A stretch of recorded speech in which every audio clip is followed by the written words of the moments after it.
Hey everybody, welcome to Two Cops, One Donut. I'm your host, Sergeant Erik Lavigne. Before we get started, here's a quick disclaimer. The views and opinions you're about to hear are those of the hosts and guests alone. They don't represent any police department, agency, sponsor, or employer. Two Cops, One Donut isn't responsible for anything said by guests or for any videos, clips, or content shown during the live stream. This show is intended for adult audiences only. We cover real incidents, we show graphic and sometimes disturbing footage, and we don't shy away from strong language or adult conversations. There may or may not also be alcohol involved. Viewer discretion is strongly advised. Everything you hear or see on the show is for entertainment and educational purposes. It is not legal advice, and it's not tactical instruction, and it shouldn't be used for such. By continuing to watch, you're telling us that you understand, you accept all this. All right, now let's get into it.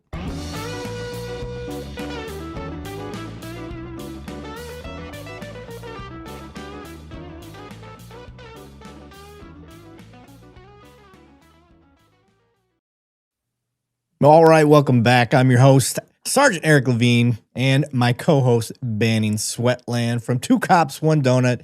And our special guest today is from the one and only Blackwater, which is kind of a cool thing we're going to talk about today. Morgan, is it Lerette or is it Lerette? It's Lerette, yeah. It's French-Canadian. Don't tell anybody. Oh, me too. Lavigne, French-Canadian. Hey, we're brothers. I can't tell you what I am. I'm just a weirdo. Banning is he's got a Texas porn name, so that's what we like to. Yeah, I mean Banning. It works. I mean him. I seems like this gets brought up a lot on the show, but we have Banning Sweatland. We've had on. We've had Houston Gas, another guy from Texas. I feel like we're missing one more Banning. Very intriguing names, but yeah. Jared Frenchlick from Indiana. That's gotta be it. Oh shit. Wilson Fart House. I think we had that guy on too. Anyway, glad to have you on. You reached out. I think we crossed streams somewhere on a Air Force. No, not an Air Force post. It was some kid holding up a military guy's holding up a sign. Yeah. He says, quit saying that you almost joined Special Forces. And no, quit saying you supported Special Forces. Is that what it was? Okay. Yeah. So this is what I tell people is that if you talk to somebody and they say I supported Special Forces, they're automatically a turd. Because anybody can say that they supported Special Forces. When I was in the Army as an intel officer, I supported Special Forces, which meant they went out and kicked in doors. They brought us intelligence, and then we would give them intelligence back to go find the next door to kick in. So I'm like, oh, I totally supported those Special Forces guys. Love it. Yeah. Well, my favorite line is to tell everybody that I am SF, and anybody that knows me and my sense of humor, they can see through the bullshit immediately. But SF, for those wondering, is Special Forces. That's typically what that lingo means. Well, I just happen to fall in a career field in the Air Force that's called Security Forces. And we wear an SF on our sleeve. It's the real SF. Yeah, it's real SF. You know, and people always ask, like, well, what kind of stuff do you do? I was like, well, basically, I stand at a gate. When you come through, I wave you forward. I make you stop. I grab your ID. I look at both sides. Now I get to use a fancy scanner. Before I just had to be like, yeah, it looks legit. And then say, thank you, sir. And if you were an officer, I salute you. And you just tell me to F off while you drive past. And you weren't in back in the day when it was just a sticker, were you? Like it used to just be before 9/11. If you had a blue sticker, you saluted while you waved them in. If you had a yellow orange sticker, you were an NCO, and if you had a red sticker, you were enlisted. So it used to just be like, look at the sticker and go. Yeah. And now after September 11th, you had to really look at that ID. I was going to say they didn't have they had the color code on there. It was a line. They changed it to like if you looked at your photo, right under the photo would be like a line that was colored of some sort. Yeah. I guarded nukes for the most part when I first started. But yeah, I'm young. I'm probably the youngest one on this panel tonight. I'm 43. I'm 45. I'm sorry. Banning 62. Yeah, 37-ish. Yeah, 37, I think. I'm stopping counting. What's funny is I know we kind of joke that we're trying to think of our age, but I really have to think about it anymore. I just think about my wife's because she's 10 years younger. Yes. My wife is 10 days younger. So Yeah, that's how we roll. That's because we have no memory. I have a memory of a goldfish. Looking at the chat, I don't up the L rounds says what happened to SP. I loved near Luke Air Force Base. They were SPs, yet security police. Oh, I can actually tell you that. So it was security police, and I was actually out at Luke Air Force Base. So it was security police, and then they had security something else. And they decided to combine the two. So you're no longer security police and then security watch a plane. So they combined it to be security forces. Now, what they didn't tell me is when I joined up in 1999, they did not say, you're not going to do a lot of cop work. You are going to do a lot of airplane watching. They really pushed the you're going to be a cop thing. Yes. And then they were like, hey, there's a plane over there. Make sure nobody runs at it. Yeah. from hundreds of yards away. This is not what I thought, because they had God, I can't remember what the other one was, what they combined it with, but it was essentially like the security, the infantry type stuff that they did. Yeah, you had security and you had police. That was the split, and then they combined the two, and now, oh my God, I'm telling you, like the law enforcement side of it is just gone. Like that's one of the reasons I joined. I was like, I want to be a cop. Too young to be a cop. Let me join up, and I can learn how to start being a cop. And then, really, what I learned was how to guard prairie dogs out in Montana. So I laugh, and so I'll tell you a little bit of my background. Morgan and Banning was a Marine, so he was real military. And then I joined in 06. So I joined during a time of war, thinking like, I'm gonna get some get back on these fuckers after 9/11 and all that, just like a lot of young kids thought. And I needed something to pay for my college. And so did that, joined, wanted to be a cop. I knew I was going to be a cop when I got out. So I was like, I'll join security forces. Air Force had the reputation for having the best cop unit out of all the branches. So that's what I did. All geared up to go do some fun shit. And I just stayed in Montana for 4 years, active duty. And I just got the shit sandwich of being stuck at a nuke base. And when you get a nuke base, you only go to nuke bases. You're kind of just blacklisted.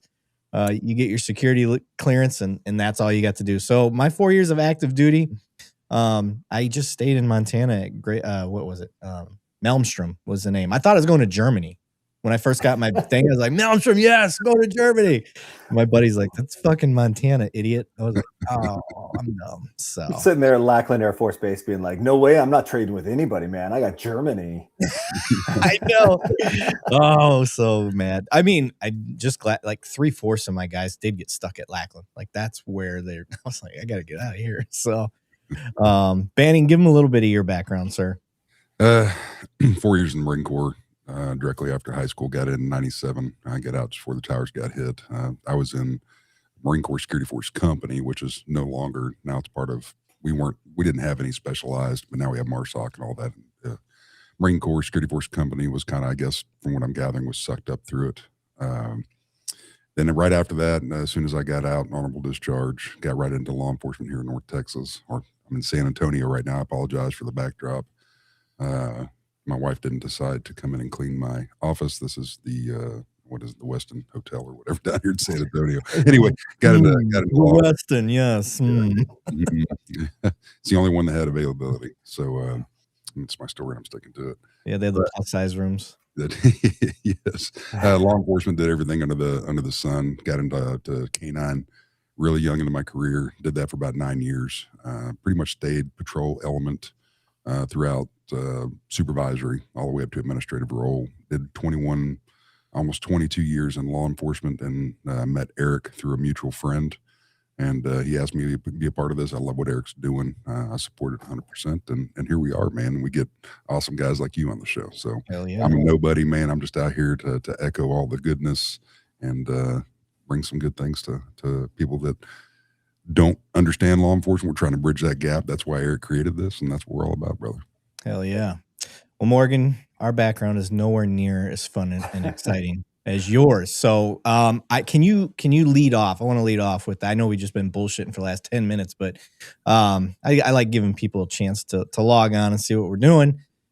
We are live on Instagram, TikTok, LinkedIn, Facebook, and YouTube. So everybody that's on any of those platforms other than YouTube, if you really want to get in on the chat, please go over to our YouTube channel, Two Cops, One Donut, and you can chit chat with us. But Morgan, I'm going to leave the floor to you now, sir. Kind of give us your background and what led you into a life of service, if you will, and kind of take the road of your career.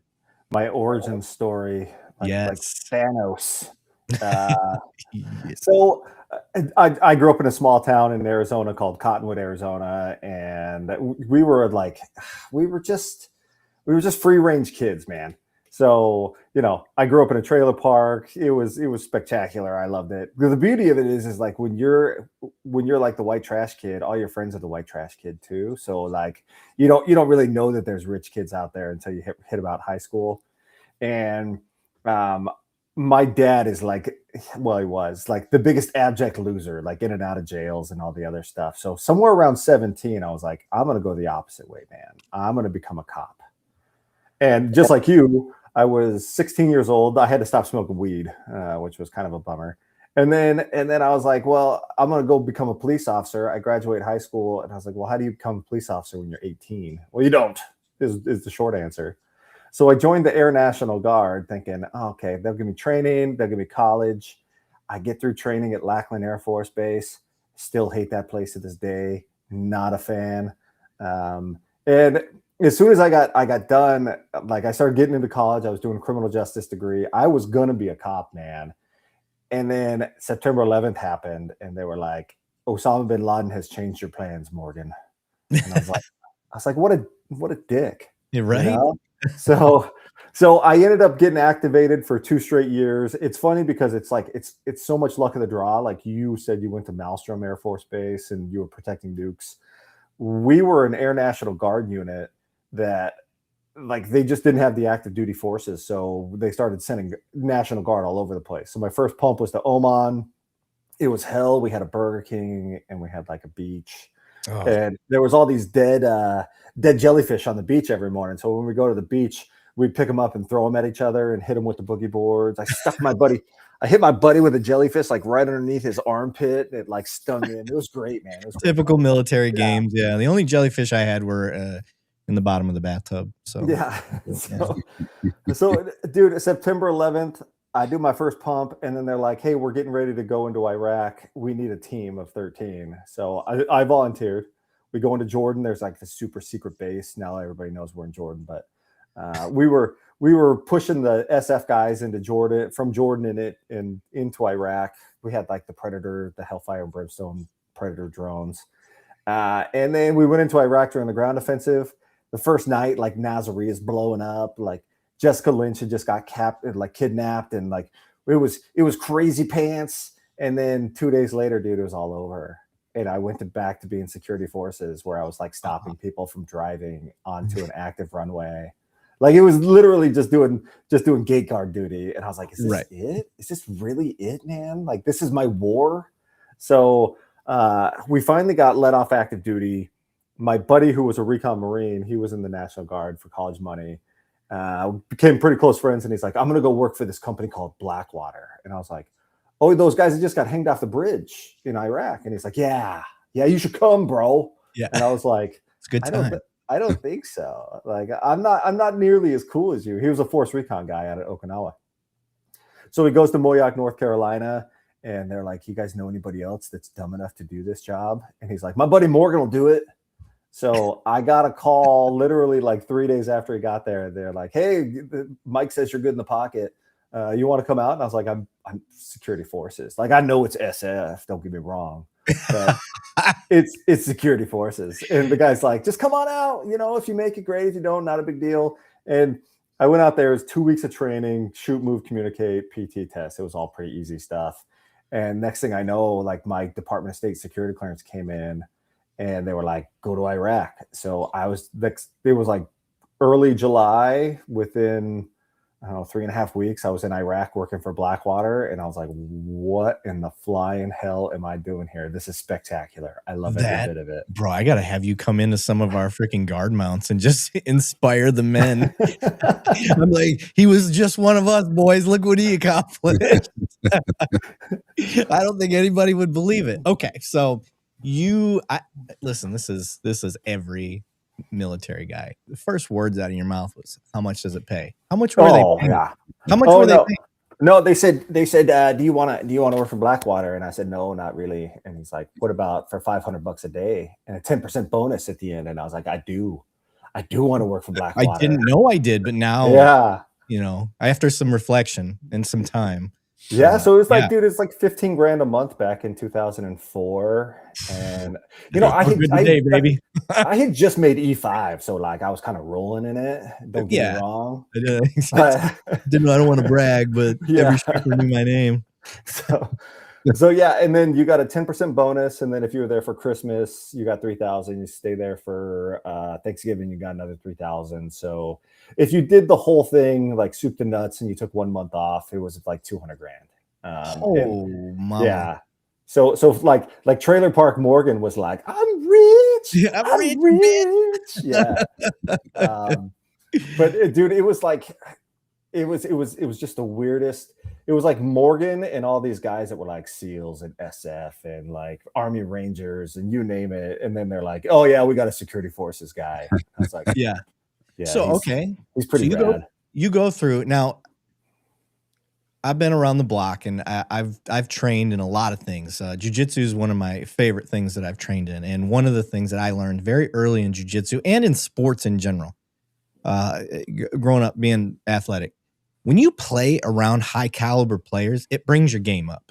Like, and so you jumping in as a security forces guy, which I love my security forces guys, don't get me wrong, but we are the base level of competency when it comes to anything tactical. Like you got some basic room clearing abilities, shoot and communicate, move and communicate, all that. Like it's very basic. It's like right there with an infantry guy, maybe. And I never did Army, so I can't even. Not quite. Yeah. I can't even. But we could smell his breath from where we're standing. There we go. Good enough. I could take that. So in that, you're there with the elite. If you've got some Navy SEAL guys there, some Delta Force or whatever the fuck they call themselves, Green Berets, you got all those guys there.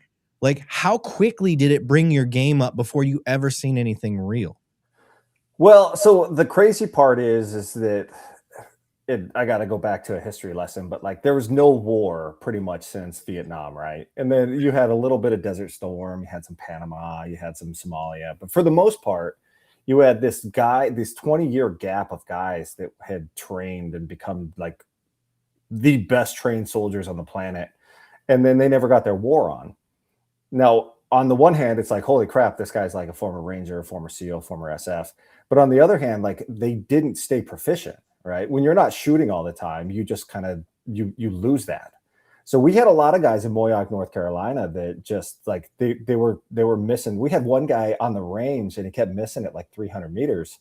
And he's like, I think my weapon's not zeroed. And like the guy gets down behind it, plinks the target 3 times and is like, it's fine, dude.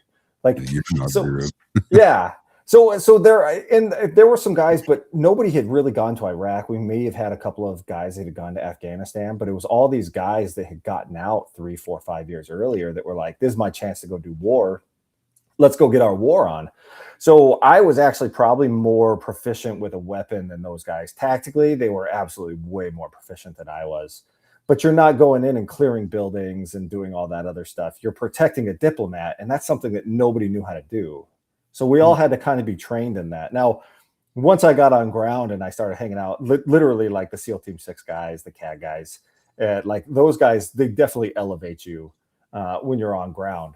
But through training, like I felt like a fish out of water, but I probably didn't look like a fish out of water. It helps that I was like yoked out on steroids. Like that was at least you're honest with it. Yeah, I mean, you didn't have to piss test, so you'd be fine, right? Oh, you had to piss test, but they don't check for steroids. I was like, oh, okay, man. Yeah. I got you. I mean, completely different test panel. I think I want my soldiers to be juiced. Like I think I need you on all the gear. Honestly. I mean, you want your guy is physically. I don't know about trend. You got to be careful with the trend, but well, I don't know. I've never used any of that shit, so I don't know. But like war fighting, like if you're gonna be in that, you need to be as fit as possible. Like this ain't a pro sport where the playing field's got to be fair. I don't want it fair. I want every angle I could get. So I think that would be acceptable. So how much of what people think they know about Blackwater is actually true versus what Hollywood kind of showed? Dude, so a lot of it was really just combat Uber, right? So the mission, damn it, I have to go back in history again. So when we went into Iraq, we were like, we don't want to be occupiers, right? That's all George W. Bush would say. Oh, we're not there to occupy. We're not there to occupy. So we created this interim government. And then we gave that back to the Iraqis and said, now it's your country. We're here if you want us to be, but we'll leave, which is horse crap. They still have a lot of oil. And they were like, you guys need to learn how to actually run a country. Because all the Ba'ath Party guys, you hear about how the Ba'ath Party got disbanded and they got rid of the military. Well, they also got rid of everybody that had run any government organization. So everything from how do you get oil out of the ground to how do you sell it onto the international market, to picking up trash, to like the day-to-day keep electricity on, all those guys were fired and they were all running to make IEDs and blow us up because they were pissed off. But they started bringing in diplomats and they said, okay, now we're going to help you guys build. Well, the State Department has diplomatic security services, but none of those guys are combat. Like they're the guys that are going to hang out with Hillary Clinton when she's at the State Department and take her to China, right? Like they're not for security. They're to stand there just in case to eat a bullet. So they hired Blackwater and said, can you protect these guys? And we're like, yeah, we can do whatever, man. It doesn't matter. We know how to do that. So we had everybody from like the FAA was sending people over to teach them how to land planes, like setting up Excel spreadsheets. We went to the stock market that they created, and it was like chalk on a chalkboard. Like it looked like an old horse race from the 1930s. Oh shit! Like they're like, oh, Seabiscuit is selling for $3.22 right now. Move the abacus. Yeah. So it was like everything. It was absolutely everything. And our job was, hey, this guy wants to go from here to here, and he's going to teach them how to, I don't know, do something, and then bring him back. So it was literally just combat Uber. Just get the guy in, get him there as fast as you can, as safe as you can, and get him home. Now, the downside of that, not for me, but the downside of that is we didn't have like the UCMJ. We didn't have like the chain of command. We didn't have the rules and the regulations and the laws and all the other stuff. So how are you going to get that person from point A to point B or B? You're going to do it violently. And that's what we did. It was like, oh, you're in our way, I'm going to smash you. Oh, you're coming too close, I'm going to shoot you. Like there was no like evaluation or like evolution of force. It wasn't like, okay, now ask him to stop nice. It was like, got close, shoot his car. So you made your own rules of engagement, all that. Yeah, if there was a rules of engagement briefing, I've slept through it. I don't know. Jesus. Like, but I mean, it was literally like, okay, try not to piss these people off, and you don't want to be a psycho because you want to be able to sleep at night. But yeah, if a car gets too close, car bombs were big in 2004, got bigger in 2005. You know, it was literally like it was Mad Max. It was the weirdest thing ever. Like having the social mores and the rules of engagement and all those things not apply. It's like, I don't know. It's like an apotheosis. It's like becoming a god in a war zone. And you're like, and then all the military guys think that you're out there hunting Osama bin Laden, and you have to tell them Osama bin Laden's in Pakistan. You know, he's not actually in Iraq. But yeah, it was like there was a lot of ego that went into going and working for Blackwater. It was pretty rad. I'm not gonna lie to you. I bet there was a lot of ego. When you got there, like what surprised you the most as you're learning it all? Oh, that everybody at Blackwater in Moyock, North Carolina was full of crap. Just full of crap. Yeah. So I was in the 4th class, which means the 1st and the 2nd class had, maybe there was 40 people on ground ahead of me, maybe 50. All those guys are coming in and they're like, here's what you do and here's how you do it. And then it occurred to me, you guys just got here like a week and a half ago. Like, you have no idea what you're doing either. Yep. And then in Moyock there, they told us, don't worry, we got all this armor and you guys are going to be so safe and it's going to be great. And then they pick us up in a soft skin Peugeot SUV that has like plates welded on the side. They give us an old sweaty vest, like plate carrier vest. It smells like the garbage pits. It smells like you're out there stirring the turds, right? Like it is not good. Give us one round or one magazine. And they were like, put that in your M4 and we're just going to go down the most bombed route in Baghdad. It's not a big deal, guys. So, and I was like, you guys, this was not on the brochure. I didn't sign up for this. You guys told me there was armor. There's no armor. And there was more armor as we went through. But like the first thing was most bombed route, no armor, one magazine. Oh, and if the poop hits the fan, there's like a plate, like a chest plate that's down by you. You could like hold that up by the window and be like, "No, please stop it, please." Yeah. It was just 7.62 doesn't hit that hard. You just hold it there. You'd be fine. Well, you gotta stretch. You gotta make sure your elbows are locked out. Yeah, you gotta lock out. Yeah. And that works for grenades, IEDs, all that stuff. That'd be fine. Yeah. So look. That was the weirdest part is usually with the military, like you could go over there and there's a plan and people kind of know what they're doing. And it just felt like we were making it up as we went from day one all the way until I left like 18 months later. Okay. So you did it for about 18 months. Yeah. Okay. Now the whole thing that kind of stemmed this off was that you had said you could tell the difference between former cops and former military guys working at Blackwater. Like, what did you mean by that? So look, security forces, they train you in law enforcement, even though you never use it. But there's an escalation of force, right? Like stop, shout, whatever. I don't even remember. It's like the 5 S's or security whatever. forces. Yeah. Don't cross the red line. With the cops that came over, though, they had too many morals. I'm going to be honest. Like they had like way more morality than most of the guys. And these are the cops that weren't like prior service. Most of the prior service cops were, just as crazy as we were. But the ones that were like, you had straight law enforcement. Yeah. I want for the audience to understand, you had straight law enforcement, no military background at all. They signed up to do Blackwater. Yeah.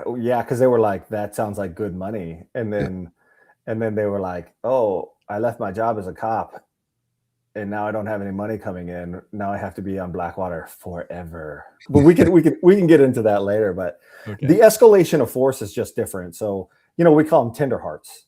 They'd be like, oh, why'd you shoot at that car? Oh, from my vantage point, it was coming up. It wasn't coming up. It was slower and you didn't have to. And it was like, dude, military guys are like, blast. It's just time. Blast. Oh, too close? Blast. Yeah. So, and dude, they loved, writing reports and stuff. We had, when I got in the QRF, we kind of had a standing order. Like if nobody saw it happen, it didn't happen. It's not a big deal. Don't bring it up. And then you'd have the cop. We had like one cop. And we ended up shooting. So we're coming out of this like roundabout and we're taking a left and this car is coming up on us and like 3 people engage this car. Like it's coming up on us. And then one of those rounds skipped off the ground and hit an IP, but we just drove off because we had no idea. But somebody in the back was like, who shot the Iraqi policeman? And we're like, bleh? And he's like, no, seriously, like somebody shot the Iraqi policeman. And we're like, well, he should have been standing there, bro. And he wanted to have this big drawn out conversation and do a report on it and everything else. And we're like, no, that's not how this works, bro. Like it's a war zone. Yeah. It's a war zone. It's different. It is different. I can tell you the difference of law enforcement that went over. Great morals, go over there. They want to make some extra money for their kids, 2 young kids at the house. They put it aside. They'd spend maybe 2 to 4 years total as a contractor over there throughout the changes of triple canopy, everything else. And then they come back and then they resume a patrol position and you almost have to retrain because what they're exposed to over there versus here in the United States, holy shit. You know what I'm saying? And I know Morgan can expound on that big time, but coming back here, a lot of different rules, a lot of different heartstrings. You got to do everything the right way. And I knew guys before they went over, and then when they came back, completely different story, man. Yeah, we changed them as fast as we could. Don't get me wrong. I mean, you had to. It's survival. It makes sense. Like, I get it. And I could admit, if I were to go over there, I would have the same problem. It would be very hard and difficult for me to deal with that. But the military training in me understands that there's some natural, I don't know how to explain it, but there's some natural like rules that just everybody knows. You don't drive up too fast on a military convoy or anybody that looks like they're military. And if that's what you say, but you aren't an Iraqi. So well, that's what I'm saying. They would learn that over time. Like that's over the years of us being there. Eventually, most of them figured that out. Otherwise, the warning rounds, if you guys had time to even do that, if that didn't get it through your head, like I don't know what else to tell you. Well, so every day was like the Baghdad 500, man, because a lot of these guys just didn't drive under Saddam Hussein. And as this is just rumor, but what we were told is essentially like if you weren't a Ba'ath Party member, you didn't drive. So all these people pulled their old jalopies out and they started driving around the roads. And there's no laws. Like if you've driven in Europe, it's like that. If my bumper's in front of your bumper, I'm allowed to get in front of you type driving stuff. And these guys, like, for some reason you could honk, you could yell, you could throw stuff at them, and you'd be like pointing at them like you need to stop, and they'd be like like yes you. And then on the back of our convoy it would be like stay back 500 meters or we'll use lethal force or we will kill you. And these guys are like, yeah, he's talking to somebody else. It's really not that big of a deal. It can't be me. So like and we try to do the right thing, right? Like we would grab rocks, we grab water bottles and stuff. And there's videos on YouTube where like people would throw water bottles at a car to try to get them out of the way. Because if you're behind them with a siren on and honking with like literally an air horn, they won't move. They just sit there in front of you. And then when you hit their car, they're like, why would you do that? And it's like, bro, there's not rules of the road here, but there's rules of being around us. And by God, get the hell out of our way. So it started off with like rocks and then water bottles. And then, I mean, I don't know, we piss in the water bottles and throw those at people for a while. And then we got pin flares. And then a lot of pin flares got shot probably just because it was fun to watch reactions. But nothing will stop a car faster than taking like a 5.56 round into your tire or into your radiator. And that would stop them almost every other time. The craziest part was they didn't care about rifles. So if I pointed my rifle at you, they'd be like, it's Tuesday. This feels normal. Right. You pull out a pistol, those guys react because pistols were used for executing people. Yep. So you bring out a pistol and they're like, holy crap. Symbology behind it. Yeah. But a 240 Bravo, they're sitting there like a fully automatic 240 Bravo in the back. And they're like, not a big deal. Yeah. If anybody catches that reference where I said symbology, I'll give you 10 extra points. So we like to throw some Easter eggs out there. Okay. So you get the cops out there. You obviously have to, you have to get them seasoned. We got to do quick evolution. Like, how long did that take typically? It's probably getting towards their second contract. They'd start turning into savages like us. How long is a contract typically? 6 months? Yeah. So you do your first 6 month pump. And then it depended on where you were. A lot of the police officers, I don't know if this is factually accurate, but it felt like a lot of the police officers went to the places that were like not right under the flagpole. They weren't the green zone, right? It was Kirkuk, it was Al Hilla, it was some of these other places where if it was Ramadi, Fallujah, those guys, those are all just former pipe hitters. So you kind of, you don't get to choose who you're there with, but you could always kind of choose where they go. But yeah, after a few months, they'd start turning into savages. We had a couple of guys that were former, they were SWAT guys. One was a K-9 guy. The other guy was a SWAT guy up in like Minneapolis. And I was like, oh, Minnesota, it's pretty up there. They're like, Minneapolis. And I was like, I don't know what that means. They're like, let me tell you some stories about Minneapolis SWAT. And I was like, all right, come on, you can get in the car. You're fine. I could not imagine. Now, as far as police tactics and training, how would that compare to like a security forces guy? Because I've been around some cops that are fucking squared away. SWAT guys especially. Like one of my SWAT guys, you and I talked offline about. His name was Dennis Elise. For anybody that he was a legend on our department, and if anybody wants to see anything about Dennis, he pitted a car with a Bearcat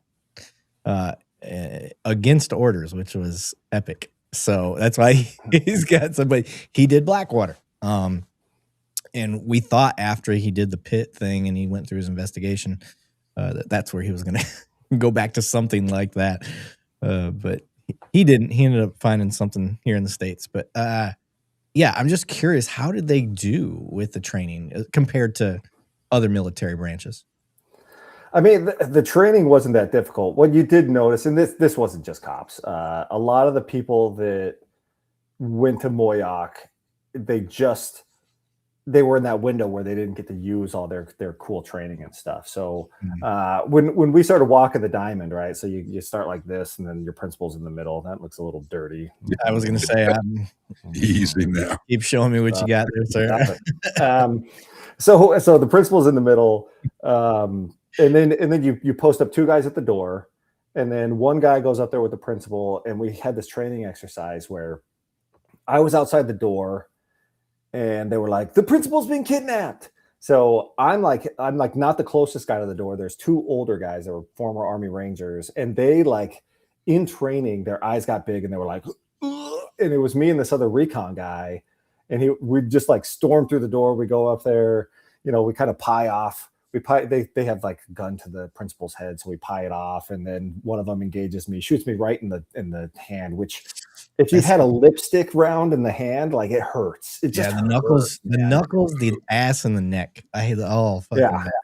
So he drills me, and then we open fire on him, and then everybody's like, "Oh, that was really good. Oh, that was great." And then they're like, "What happened to the two guys that were closest to the door?" And we're looking over at these two old guys, like, "Yeah, you guys are cowards. This is training. This is Moyoc, North Carolina. What the hell, man?" We're not even in shit yet. Yeah, so I think there's a lot of trepidation when you realize like you're gonna have to be the guy that just says yes and goes, and you have no idea. Like, dude, I couldn't have told you what that house looked like. It turns out that you run in, and then there's a staircase. At the top of this staircase, a small landing, and then there was like a couple of small rooms. So we ended up clearing the whole thing, but the guy I went with, he went to Iraq during the ground offensive. I was in Iraq during the ground offensive, and apparently we didn't have that much to live for in training, so we just went for it. And these two old guys are like, we didn't. So what we ended up doing is a lot of those guys ended up being drivers, like especially in the back vehicles, because you want your lead vehicle to be like confrontational, right? You got to clear traffic. After that, everybody can follow you. So the old guys. Go ahead and drive in the back, just follow the guy in the front. And then some of those guys was like, dude, I can't be out here in the red zone with you, man. And they'd end up putting them into like the operations, the head shed, where it was like, okay, you guys can be the ones that say, okay, I want you to go over here, and this is your route, and this is and we'd be like, hey, thanks. We'd take it, and then we'd just ignore it and go do whatever we wanted. God, how bad did that piss you off? They're getting paid the same. I mean, I was there for the adventure. So we went to Sulaymaniyah. We were protecting the guys that were collecting evidence against Saddam Hussein and Chemical Ali. Like if there ever was a mission where I was like, Blackwater did something good, it was this one, right? Yeah. So we would be going out to these mass graves. We'd be talking to these town elders. It would be on CNN within like 48 hours. And they'd be like, yeah, there's this new evidence that, he gassed all these Kurdish people, killed all the military aged males back in like 1997. So when we got up there, we were supposed to be there for 2 weeks. And next thing you know, we're like 8 weeks in. And I was like, dude, this is Gilligan's Island. Like, I can't do this. I can't live in a hotel and lose my mind. Like, I came here to do something.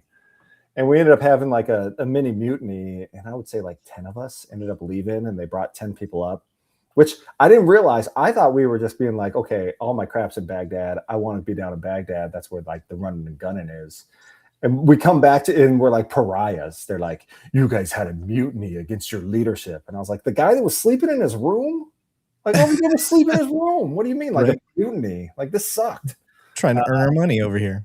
But yeah, dude, like a lot of those guys were perfectly happy. The older guys, they were perfectly happy going to a place, making all the money that they could ever make. One guy had a sleep apnea machine. Oh my God. He'd be getting on a helicopter, and he'd be like his roller case behind him with a sleep apnea machine. And I'd be like, CPAP. Like, how the hell are you dragging a CPAP around on like a 2-day flyaway mission, man? Especially back then when they were beastly. Oh yeah. Yeah. Dude, and I was like, what is that? He's like, I die in my sleep. And I was like, well, it's probably not a bad thing. You suck. Let nature take its course. Who stops breathing when they sleep?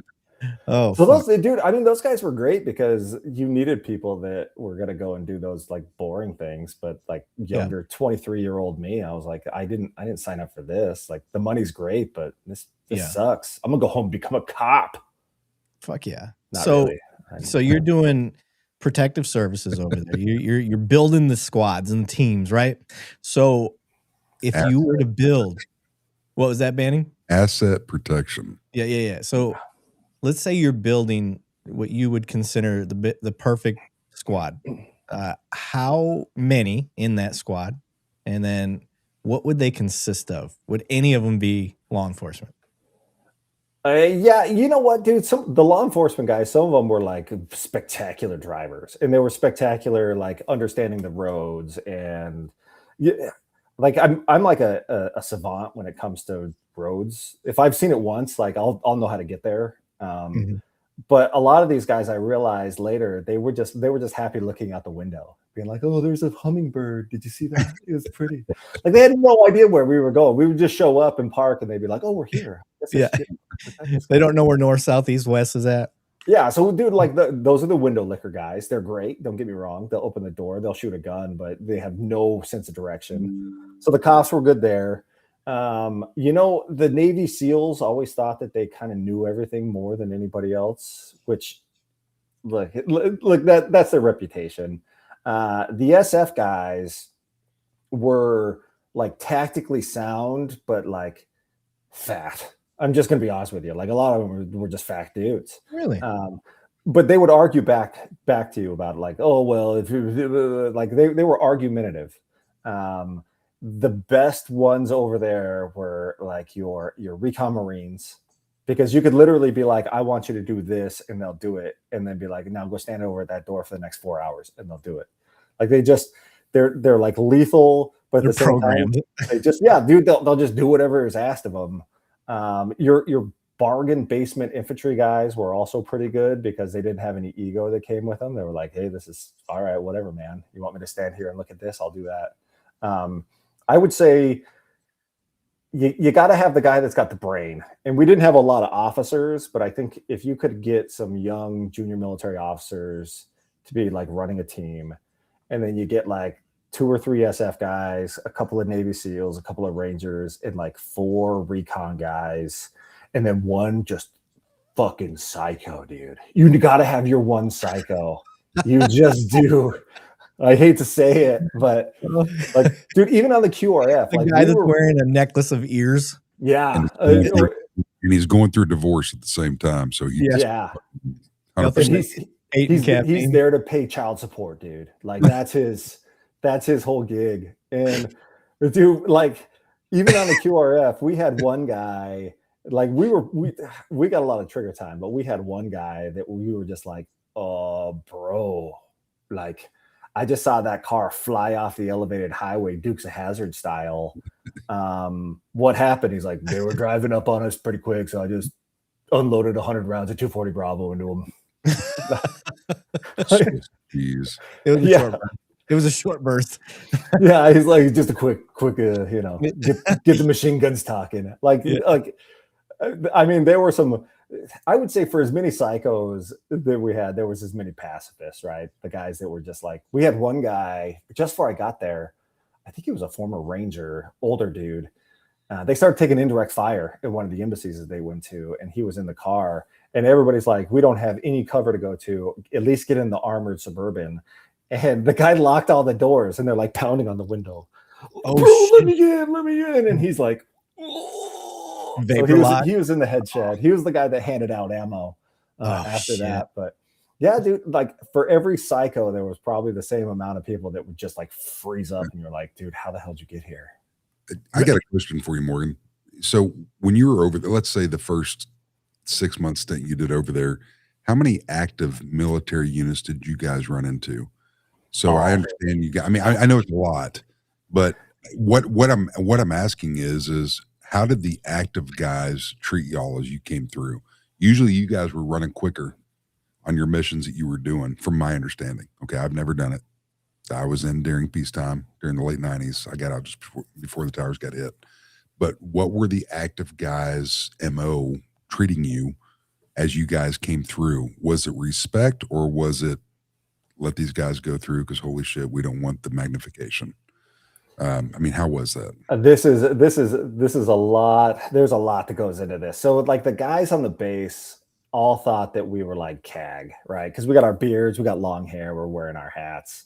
And we're flying in little bird helicopters. Yeah. Can you explain to people what CAG is? The CAG is like the Army Special Forces, special, super duper special forces. Like they're the next step up from SF and the Army side, or Dev Gru is SEAL Team 6. So everybody thought that we were out there like hunting bad guys. And I remember I had to go. We had to protect. John Bolton. It was John Bolton. I always get him mixed up because so John Bolton is like the ambassador to the UN or something. And I thought it was Michael Bolton. Like we were protecting the saxophone player. Right. Yeah. Yeah. And we get over there and I was like, where's the saxophone? Awesome. Like, where's the USO tour? Like what's going on? And they were like, no, it's John Bolton. He's very important and stuff. But dude, I'm hungover as heck, and I fly into these little birds, and this I think it was an E3, was like, hey, how's the hunting? And I was like, dude, I'm too hungover for this right now. Do you have Gatorade? And he's like, yeah, I get it. Like, how's the hunting? And I was like, I protect diplomats. I'm here to protect a saxophone player, man. And like last night was pretty rough. And he's like, but how's the hunting? And I was like, dude, it's good. The hunting is fine. It's great. We love to hunt. It's amazing. Yeah, there. Yeah. Weird enough. There's a story about both of them together. Yeah. One has a strong mustache, one does not. Yeah. Yeah. Like I was pretty sure it was the saxophone player, but so those guys were like it was like this weird hero operator in his off time. Yeah. This is a song, Captain Morgan. I'm like, hell yeah. So those guys were good. The actual like infantry units, they hated us because we didn't coordinate with anybody. It was like, you get from point A to point B with this guy. I don't care where the army is. It doesn't matter to me. And look, dude, like I said, we did stuff violently. So if we went and ran a couple of cars off the road, or we shot a car, all those guys see is, hey, there was a Humvee, it was shooting at us, and they'd be pissed off at the army. So there is some credence in the military not liking private contractors because we made life harder for them. We just absolutely did. And then when you'd roll up on them, some of them were pretty cool. But I remember, dude, it was like probably my third run. We come out of the green zone and we take a left because you want to miss Haifa Street. Haifa Street's where all the Iranian IRGC guys were. They were building EFPs, and we're like, we just let them have that street, okay? And I was like, oh, that's going to work out good for us. Yeah. Still, 23 years later, it was working out great. So I took a left, and then you got to take a right so that we could start going north. And there's kid in the back of a Humvee with a 240 Bravo, and he's standing up in it. And the 240 Bravo is just like on a little pole. And I was like, I'm driving the vehicle. We got the VS-17 panel. You know that we're Americans. I am white, dude. I'm like the whitest guy ever. And I'm like, we'll go around you. And he's like, which means stop. If you've ever been in the Middle East, this means stop. It also it's what it's how Italian women tell you about stuff. But it also means stop. It's the pasta. It's stop. Like the prairie dogs where I was at, they didn't do that. So yeah. So the guy tells me to stop. I start trying to squeeze around him. He takes a 240 Bravo and goes, points it right at me. And I was like, that armor's not going to stop that 240 Bravo. So I think we'll just wait it out for you guys. Universal language. Yeah. And then, dude, the military brass hated our guts because we just made fun of them all the time. Right. You're not in their chain. I was walking into the U.S. Embassy, and I think Iraq won a soccer game or something. Who knows? But there's all these tracers in the air, and you guys know it's like a tracer is 3-to-1, 4-to-1, depending on how you have it set up. Right. And I'm just walking to go get some food, and this lieutenant colonel sitting there, and he's got his body armor on and his helmet. He looks like freaking Super Mario turtle, like all turtled in. And he's like, "Where's your armor, son? It's raining lead out here." And I looked up. Like it's a fucking movie. Yeah. And I was like, "What are you talking about?" And he's like, what did he say? He said something like, "It's kind of crazy that they're shooting at us and we're just standing here watching it." And dude, I just laughed in his face. And I was like, "Whatever, dude." And I walked past, and he was like, I don't think he'd been called dude in a long time. Because he was not ready for that. Oh my God. You must have played that up every chance you got. Yeah. I would have. I would have. I'm like, whatever you say, chief. It's captain. Fuck ever. Whatever you say, fella. I'm a colonel. I'm a GS-15E if you want to get all snooty with me. All right, bro. Right? Oh man. The money difference is the amazing thing. Okay. So honestly, I'd like kind of to get back to it. It really depended on the unit, right? But I will say, when I went back as an Army intelligence officer, huge mistake. I shouldn't have joined the Army after Blackwater. But they sent me to Army after the Air Force. Oh, well, I'll tell you in just a second. But rookie I walked into our chow hall at this tiny JSS, which is where Saddam Hussein got hanged. Literally the same JSS that we used to take evidence for the hanging of Saddam Hussein and Kim Ali. And I'm up there making a third of the money as a second or as a first lieutenant, and I'm pissed off all the time. And I walk in the chow hall, and there's all these PMCs, and I was like, "Oh, nice of them to let us know they're in our AO." Like, ugh. And then I was like, "Oh, that was me." Yeah, never mind. You guys are fine. Did you forget where you came from? Yeah, I was like, that's funny.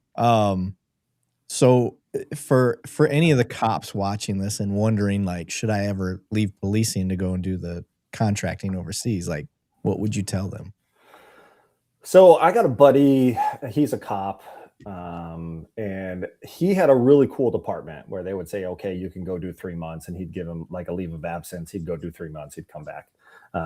He did that for years. Like it was like 3 months once a year. He was fine. His police department was cool with it.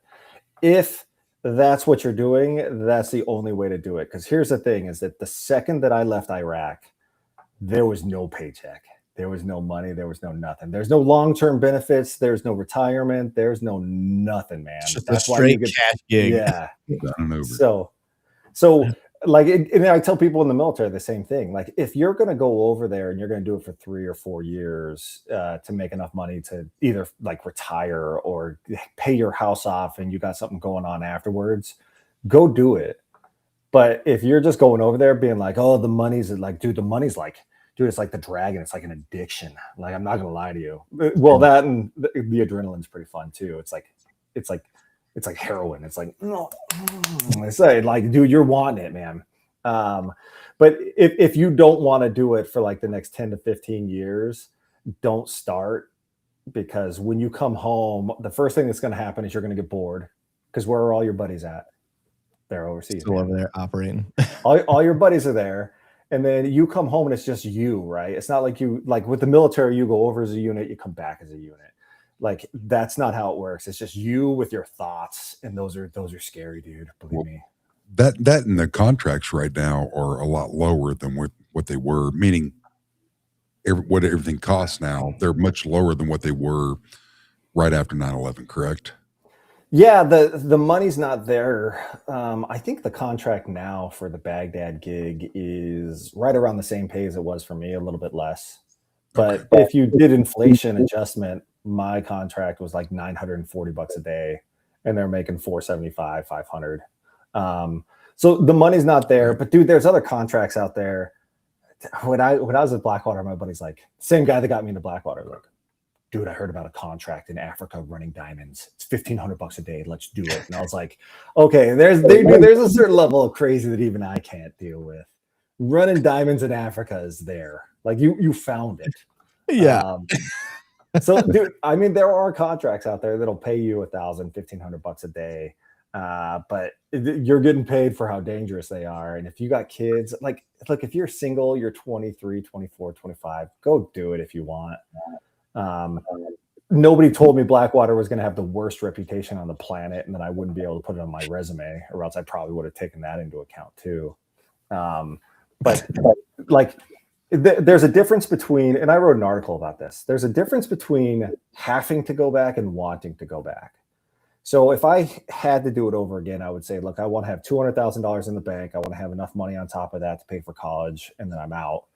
And then if I got to that goal, I'd be able to say, okay, I want to keep going back. Now me, I was like, don't worry, I need that Land Rover. I need to go blow all my money in Vegas. Like, let me blow all my cash. So dude, like I had to go back after my first contract. Right.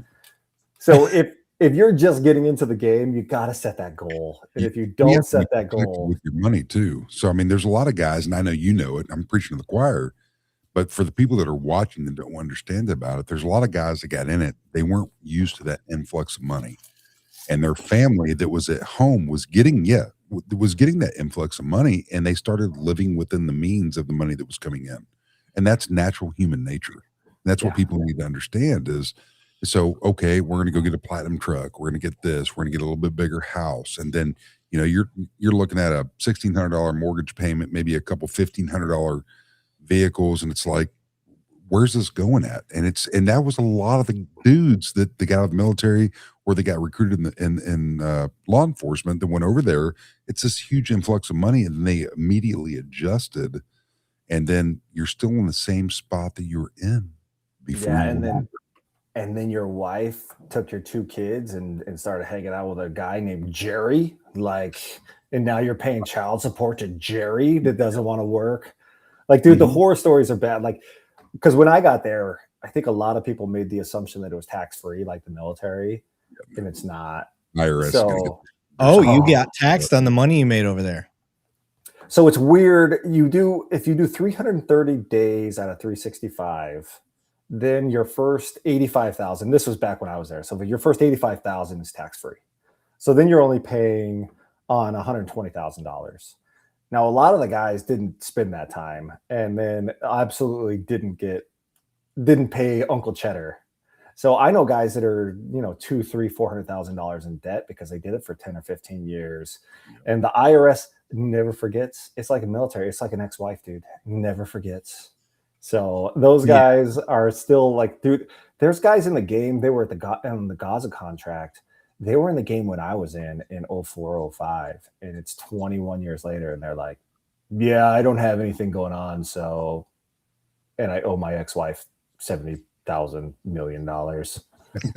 Dude, it's crazy. But here's what I say. The people that decided to work for Blackwater back when I worked for them, it's not like we made the best life decisions before we got to Blackwater. And we sure as hell weren't making them after we got there. Like, let's be honest. Nobody's like, oh, I saw those guys get hanged off the bridge. That's a pretty cool job. We should try that. We should go over there. Yeah. And I think it was about, and regardless of the percentage, I say 80% of the dudes that went in there before the name change, obviously before the triple canopy, all the different name changes on there, they did that. I mean, they weren't used to that influx of money, and they live their life. I mean, they're go over there risking their life, asset protection, moving specialized people from one side of the country to the other, and you're doing this and that, man, and you're getting all this money influx in, and back home it's being spent. Yeah, it is. I mean, it's unfortunate. I know so many dudes. I'm connected to so many people on LinkedIn that are like, I did this, and this. 1 year I made $275,000 because I stayed over there. I did this. I did these other contracts. I was like, what do you got to show for it? They're like, I got a couple M16s in there, and I'm like, it's like it's like, holy shit, man, come on. I mean, got a Harley. Yeah, right. Yeah, or Harley. I mean, it is what it is. I mean, you're not used to that. You were never prepared, and I think hindsight, looking back at that, if we could have done some financial preparing during that training and evaluation stage to see if you're going to be sent over, I think we could have done that, man, just to help our guys and gals that were going over there and doing this. I mean, shit, look at a fucking E1 today. They get done with boot camp and they get to their base, and the first thing they do is like, I'm gonna go get me a brand new charger. I'm gonna go get me a brand new. And look at the APRs. Look at the APRs that these used new places are doing on them. I know some guys that are in right now, just E5, E6 that I connect with on LinkedIn, dude. They're at 17 to 20% on an APR note. Yeah. And look at what they're paying on that. I mean, it's just, holy shit, dude. What are you doing? Did I do the same mistakes? I absolutely did. But now I'm trying to teach guys that are out there, hey, don't do this. Don't do what I did when I was a young guy in the Marine Corps. I screwed it big time, you know. We blow through and I know cops. They're 21. They turn 21 during the academy. They literally still live at home with their parents. Like, that's the thing. They get done with the police academy, and now they're making more money than they've ever made. Right. And same shit. I'm just like, what are you doing? Like, they show up and they've got, a brand new motorcycle and a brand new car. And I'm like, what? Well, I live at home with mom. I don't have all that. And I'm like, dude, you got to start saving this money. Well, that's where the school systems, I don't even need to segue on this, but that's where the school systems, the public school system is failing us. We have got to get more in the financial, holy shit, man. If you go this, and this, do this with your money. Don't live above your means. I would have loved to have something like that 18 to 21 years old. Do this and this and this. And my dad was trying to preach it to me, and I'm like, yeah, whatever. I'm going to go to the club. We're going to do this. We're going to do that. What do you have to show for it after 2 weeks? No, you're waiting 3 days before your payday, eating ramen noodles, waiting for that payday to kick in, and then boom, you're a king. And then it's gone. And it's like, and the cops and military and contractors are the fucking same. And if you say they're not, you're bullshitting. Yeah, Morgan doesn't know your first wife. Well, yeah. Well, I'm surprised he doesn't. I thought everybody did. He was like the poster boy for the Marine story. Well, let me just give this one real quick. Okay. So I was at Kings Bay Naval Sub Base, and I've got 3 or 4 guys that are listening right now that were probably out there for this speech. But our Master Gunnery Sergeant E9, okay, you can either do Sergeant Major or Master Guns. He was Master Guns. He's from Louisiana, great dude. I'm not going to say his name, but he brought me out there, and he's like, at that time I think it was Lance Corporal Sweatland got married over the weekend, and we want to congratulate him. And there's 335 Marines out here right now, and all 335 would sleep with this woman on a weekend, but this is the dumb motherfucker that decided to marry her. And it's mistakes. And I 100%, I eat that. I'm writing a couple books right now. I 100% own that, and it's, she saw me, she swooped me up. She saw the little tiny bit of money that I was making. And I even did I was doing what's called Culligan Water Service on the weekends to even make more money, thinking that would make the relationship better. I did full-time Marine Corps, and I was doing that on the side to even make more money. It was absolutely ridiculous. And we get into these suaves, if you will, of making money and spending money, and there's nothing to show for it. And I wish the financial stuff, even the little financial classes they have in the military and DOD and the contractor, I understand right now from what I'm telling from the guys that are just getting into it, there is some financial stuff that they're covering, but it's very little. We've got to take care of our money, man. That's true. And I mean, to Blackwater's credit, they did bring a financial advisor in, and I actually took advantage of it. And I had this guy as my financial advisor. We set up some IRAs. I didn't even know what that was. I was like, IRA, isn't that the Irish people that do Irish? Yeah. Like, I don't know what that means. But you're accurate. Like a lot of those guys, even me, you get in there, you get that money, and it's like, okay, I risked my life for this. And there's like almost this desire, this need to want to go and spend it as fast as you can. And then you're like, oh, I can make it. Thankfully, like my second contract, I kind of unscrewed myself. But it got pretty lean for, when I was finishing up college, it got pretty lean there when I hadn't had a paycheck in like 2.5 years. And I had like a, National Guard GI Bill that was $780 a month. I was like, that doesn't pay my rent. Right. Right.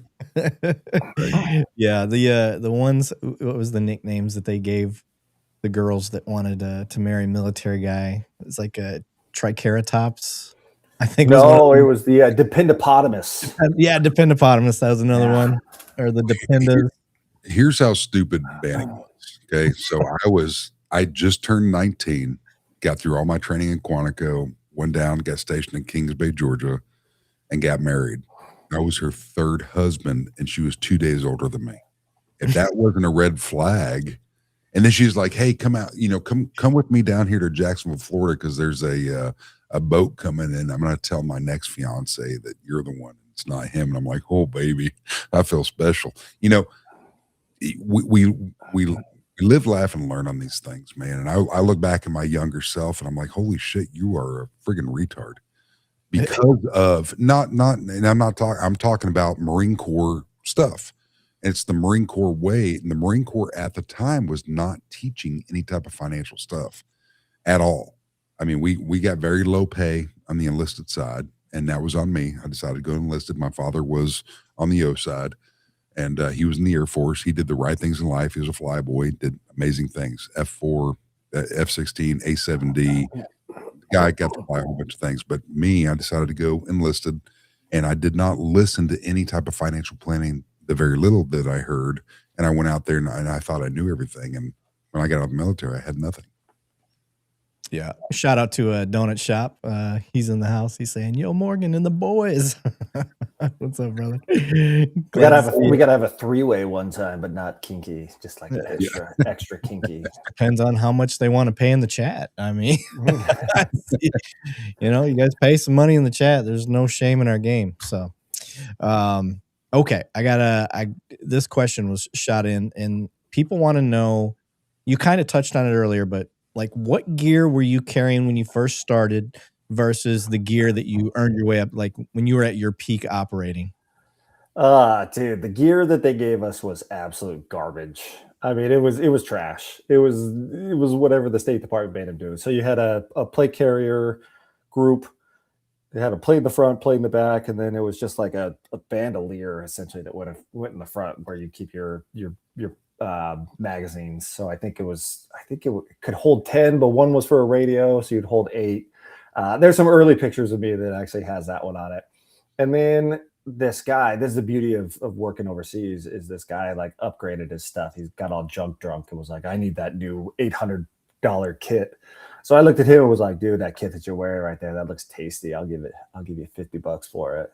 And the guy's like, "Done." So really, yeah. I had like a Nighthawk. I had a Nighthawk vest. It would do 12. It would do 12 mags. One was for a radio, so I could rock 10. And then one of those pouches had to have Pop-Tarts in it for when you're hungover. Pop-Tarts are like, I don't know, a superfood, so you gotta have a little Pop-Tart pouch. But dude, the gear that they would give us, like it just wasn't functional depending on what you were in, right? Because when you're in a Suburban and you got all that kit on, and the Suburban's smaller, like it gets smaller and smaller the more armor you put on it. So I ended up just taking something off of like a 3-day assault pack with like a little bungee, and I sewed it onto my Nighthawk gear, and then I would hang my rifle down off of that for my right hand, and then it would made it really easy to transition right to left if I had to pull my 9mm. Safariland drop leg holster was like my gig, because when you're sitting there in a vehicle, having something on your hip just kind of sucks. Yeah, you jam, especially without that gear sitting on the side. Yeah. So it would allow me to like rotate it over to the top of my thigh, so when I was driving, and then when I would stand up, I could rotate it back. So, but it was pretty. Like I'm a basic bitch, man. Ooh, I do have. Nope, don't show it. Don't show it. Yeah, okay. It's just a site. Okay. Just making sure. You got to be careful when we're on live streams, because you can't show certain things. No, it's like one of the original Seymour sites. This was the only thing I spent money on. It was like $550, and it got an open reticle, so you could keep both eyes open. Like with the ACOGs, you gotta squint your eye like a pirate. So the Seymour site was the only thing I really spent cash on. But dude, and the gear was all over the place, right? We had like the dragon, what they call it, the dragon skin gear that had like little pieces of metal that overlapped like dragon skin. Turns out, it looked like scales. yeah, and people kept dying in it, so they got sued, and now they're out of business. Really? Yeah, it was not very good, but it cost you, it puts you $3,000-$4,000 back. So I do like for me, I'm just like a basic guy, and we had guys that would like drive around with tourniquets on their arms and on their legs. They had a lot more to live for than I did, apparently. Like come on, dude! Like you look like a dipstick. Like that's why you have tourniquets. The other thing, everybody would have their blowout kit on their back right, so that like because your blowout kit's not for you. Your blowout kit's not for somebody else. It's for you. Right. So when you're laying there bleeding, like everybody needed to have their blowout kit in the exact same spot so that we could grab it. We knew where it was. Yeah. But other than that, man, it was like I was pretty basic. There was nothing crazy. Then 249, you know, I never did the 240, but I always had the 249 with like the 100-round drum that's made of mesh, so you could just touch it. You could just they called it the nutsack. It was great. And you're talking about the saw, right? Yeah. Okay. And just so our listeners have no clue what we're talking about, it's a squad operated weapon. This is something that we got to touch and play with and deploy in the Marine Corps. It was a pretty fantastic weapon, man, as long as it was cleaned well. And yeah, so it's good stuff, man. I give a shout out to Harrison. Harrison just dropped 10 memberships to our peeps. Thank you very much, Harrison. It looks like the Living Dead got one. I think she was in here chatting, and I'm looking to see if there's any. I thought I saw another name. Show me Audit's got one. He's always in here chit chatting. So shout out to him. And then Rumble got himself one. I saw Donut seems to know Rumble, so apparently they're boys. So shout out to you guys. Appreciate it. Any of the money you guys donate to the page, it goes into the show. It doesn't go into me and Banning's pockets, I promise. We ain't at that level. So definitely not. Yeah, it's not. One day we'll be able to pay the mods that help us out of the kindness of their hearts. So 100%. Yeah, we'll get there eventually. You did mention something earlier, Morgan, that I know a lot of our listeners are going to love. You mentioned having a Marine on the team if you could make your perfect team. And a lot of our guys are Marines. One of our mods is former Marine, Marine blood. Then we got Mr. Billfold, also prior Marine. What do you guys call yourselves? Former a Marine? I don't know. Former. You have no former. Oh yeah, no, you still have to be a Marine guy. Yeah, they don't like to say not ex. Not ex-Marine. I catch myself because in the late 90s, early 2000s, they're like, it's okay to say former. I'm like, okay, cool, it's former, because you're not actively enlisted at the time. But now it's just like once a Marine, always a Marine. I'm like, motherfucker, I am damn near 300 pounds, a little over 6 feet tall. I'm definitely not fit for duty right now. So I was former. Right. They're like, oh, former Marine, and it is what it is, man. It's Marine. Harrison said, so I'd be paying myself because he helps mod. Yeah. He's right. I'm pretty sure the mods can see about how much we make a month on here. It doesn't even cover the bills. No. So I probably drop about, I don't know, almost 1,300 a month on this show. Jesus. I know. He does. Yeah. I do. I put a lot of money into this fucking thing. Hey, maybe one day it will pay itself. We'll see. Every once in a while it does all right. So okay. Next question. So we got through the gear. Somebody sent this one in. Did you ever have a moment where you thought, I'm probably not going to make it home over there? Oh, yeah, dude. So I died in my mind probably more than I was ever in danger, to be honest with you. Like the flight into Baghdad, you come in from Jordan, we're in this little Casa Bird, which is it's a cargo jet. But if you've ever seen people that are like jumping out of planes and stuff, like a lot of those are Casas. And they take you up to elevation, and then they don't tell you anything, and they just start corkscrewing in, man, like as fast and as hard as possible. There's video of it that I gotta find somewhere, but I thought we were burning in. Like I thought we were dead. Like that's Really? how fast and how violent they started corkscrewing in. And then they leveled off, and we got there, and I was like, oh yeah, no, I Is it just to avoid anti-aircraft stuff? Yeah, so if you come in straight, man, you're a tasty target for like an RPG. Like they know your path. If you corkscrew in, they don't know your path until you're finally like almost right at the like tarmac, and then you level out and you land. So that was the first time I thought I was going to die. I would say like a month later, we did this this flight up to Erbil. So I get on a Blackhawk. Never been on a Blackhawk before, right? I'm an Air Force guy, and That's not what I heard. we fly up. We fly up. Oh well, I do love it. So we start rising up over Baghdad, and it starts shooting flares. And I was like, "Oh, dude, we're getting targeted. We're gone, dude." I'm like, "Oh my god, And then we just fly off, and I was like, "What the heck just happened there, man?"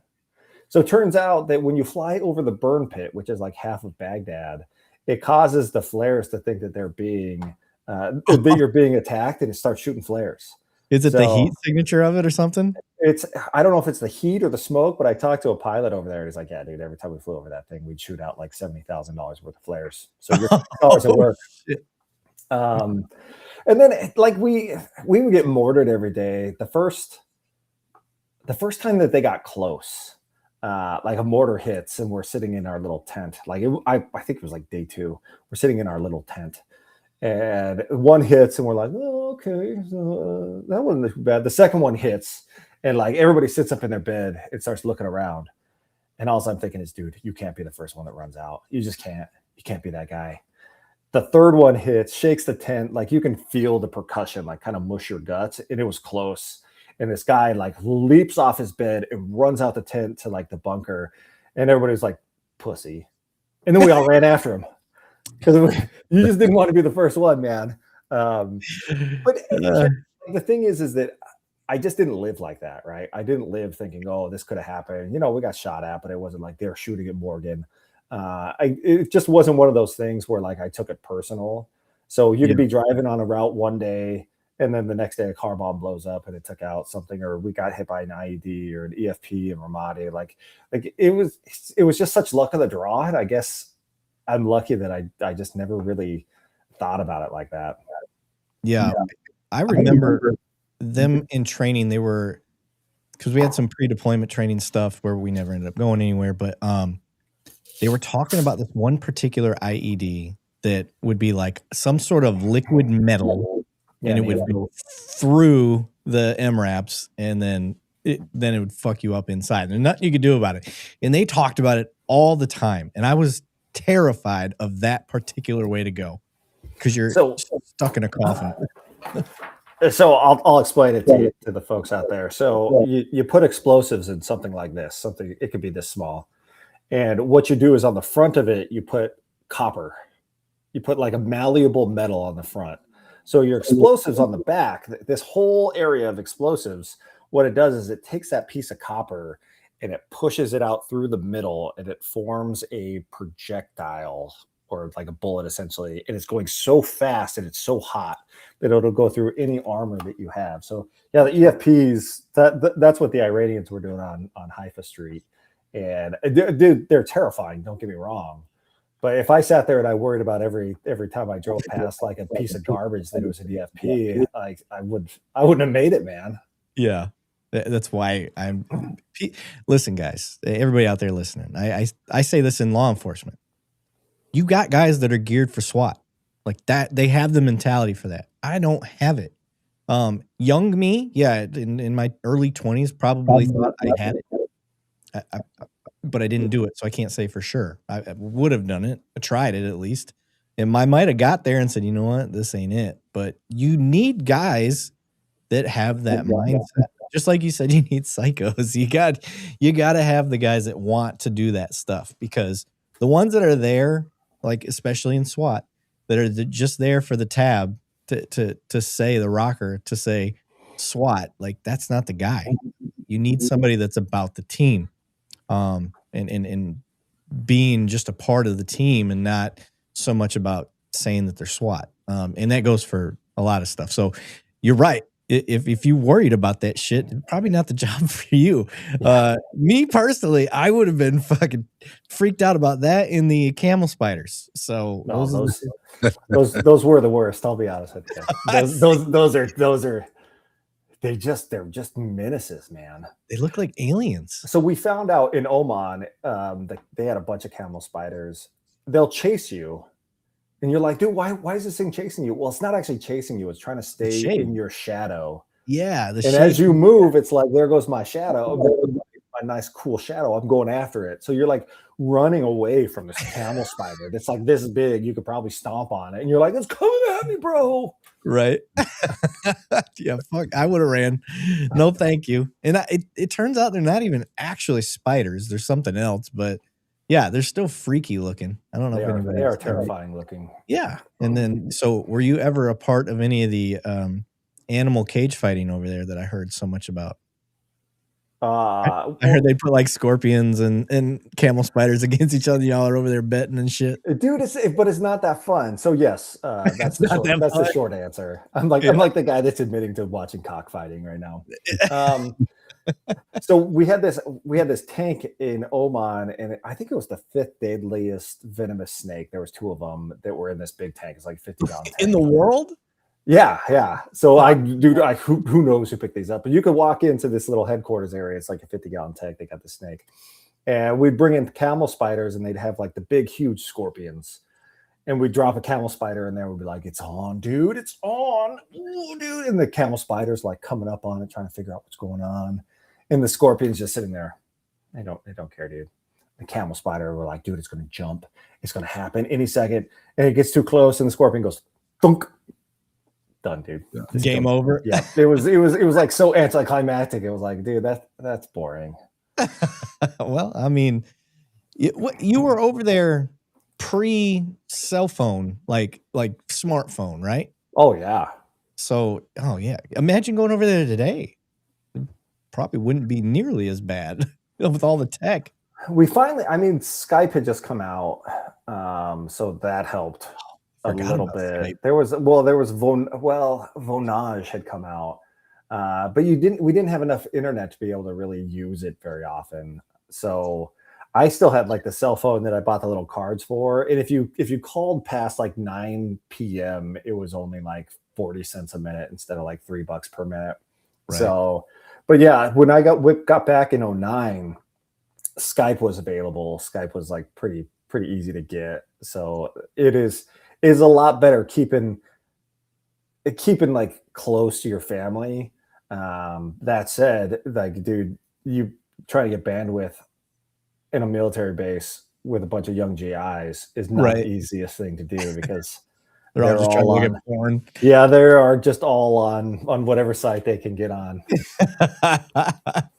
Yeah, I can't even remember what they used to be back then. Okay, so somebody sent in with a such a weird request. I like giving our listeners the chance to throw their questions up here and stuff. So one that I got in a private message off of TikTok says they want a lightning round. Okay, so I'm going to ask you these questions, and you just answer them as fast as you can. All right. Okay. All right. Favorite rifle? Oh, M4. You shoot what you're used to. Okay. Best piece of gear you've ever carried? Definitely the Seymour sight that I had. Okay. Worst piece of gear?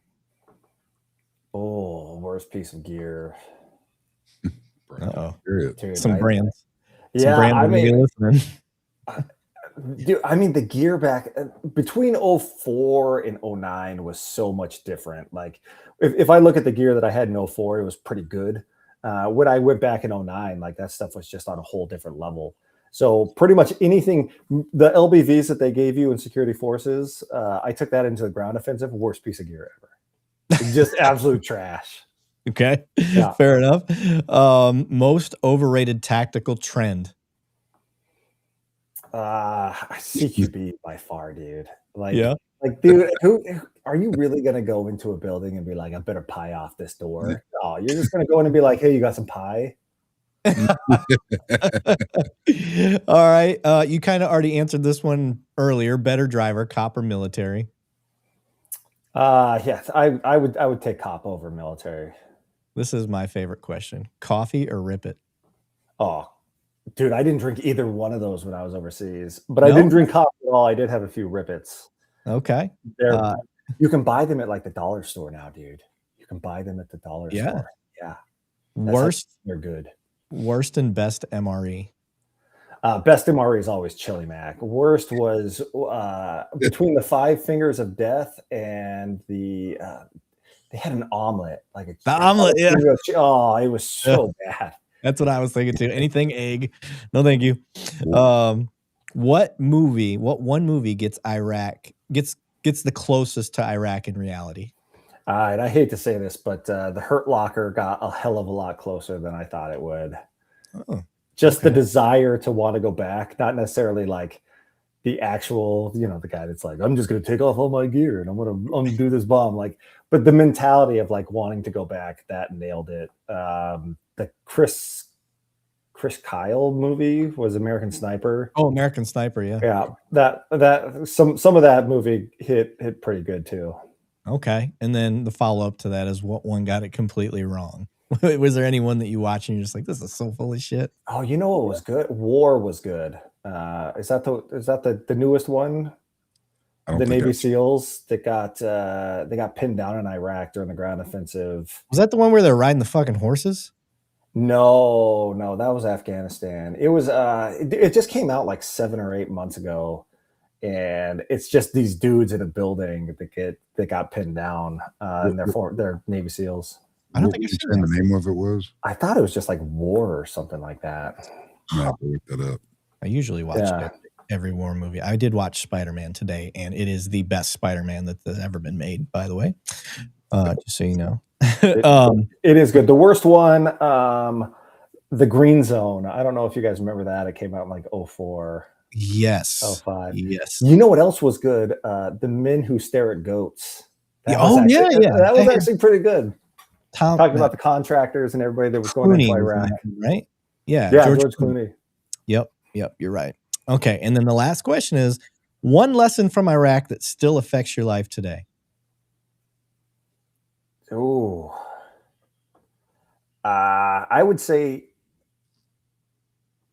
I'm a straight up mercenary. Like, and I learned that from Blackwater. If there's a job that's going to pay me more, that's going to I'm gone. Like there is no Warfare. That's the name of the movie. There's like in corporate America is worse than the Army.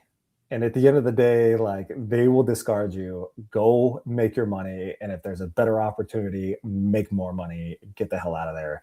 Don't be like the boomers that are like, oh, I spent 47 years there, and all they gave me was like a $10 gift certificate to Chili's. Oh, no, man. Oh. Yeah, Belford said, you should see the shit they're making security forces wear now. I've seen it. They keep trying to issue it to me. I'm like, no, I'm only here for 30 days. Keep it. I don't need it. My gear is way better anyway. Okay. And then this is a question I came up with while we've been talking, but if you were to take 10 patrol officers and 10, we'll just go with security forces or infantry.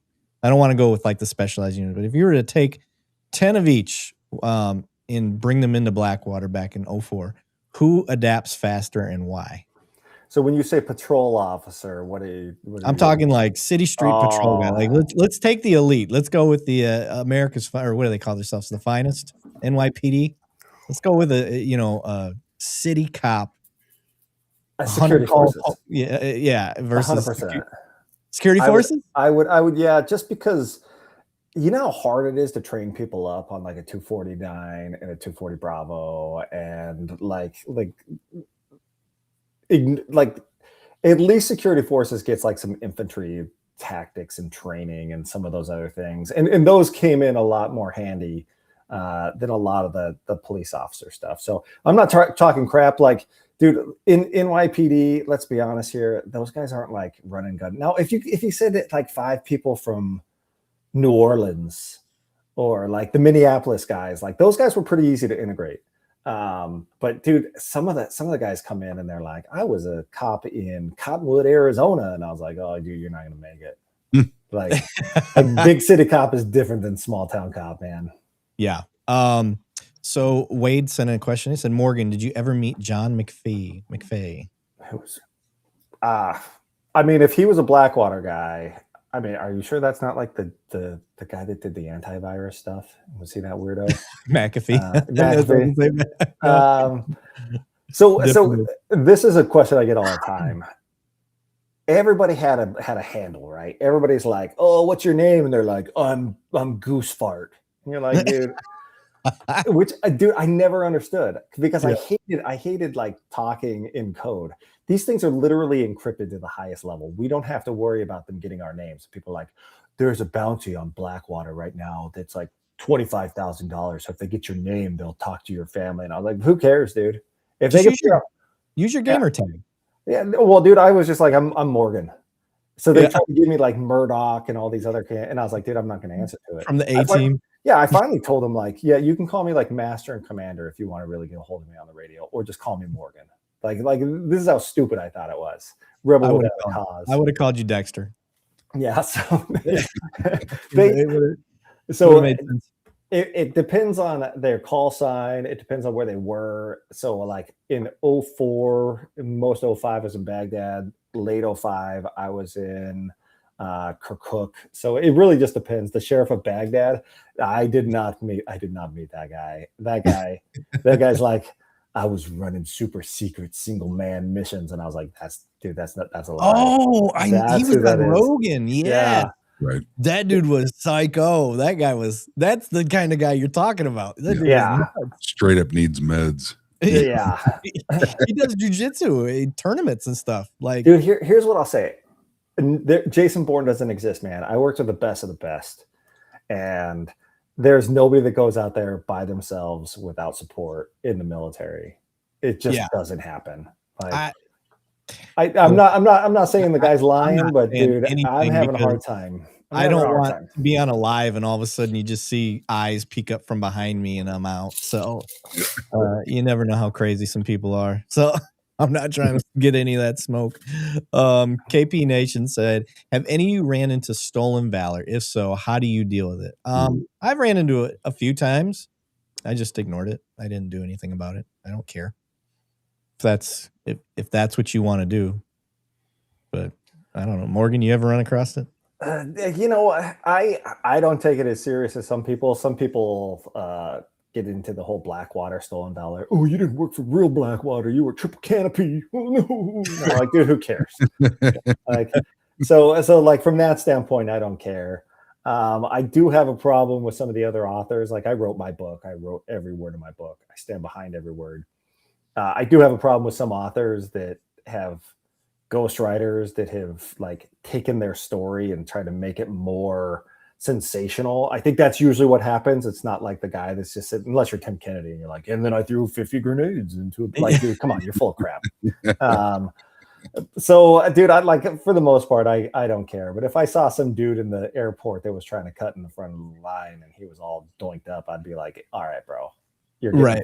You're like, now you're affecting me, bro. Yeah. I guess. Yeah. If they were affecting me and they had some, but then again, the other part of it is I don't have the perspective of a guy who went overseas, saw my brothers get killed or injured or any of that. I was fucking, sitting in CONUS and I didn't get to do anything fun.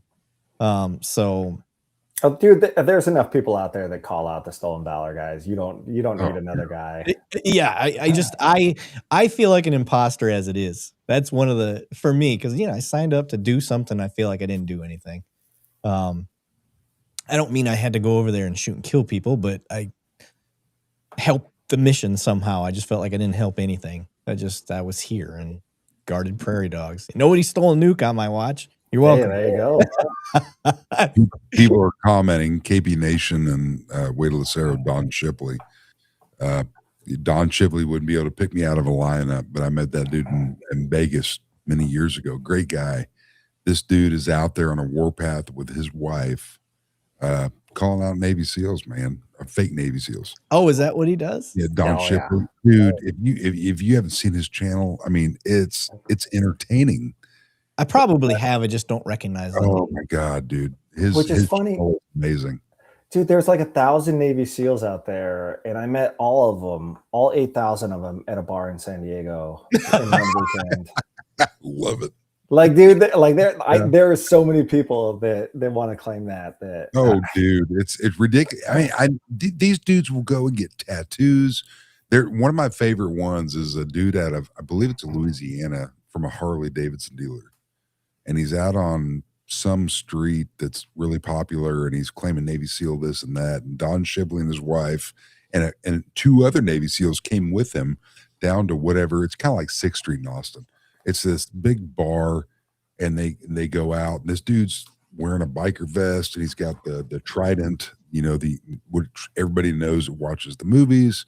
And Don Shipley's like, "What's your name and what BUD/S class did you go through?" And Don Shipley, just like any other Navy SEAL, legit guy. Eli Crane's a good friend of mine. He's a Navy SEAL, and he's a congressman out of Arizona now. And you have access to the BUD/S classes, and it's just simply the basic class that they go through, what number, who graduated from the class, who initiated the class.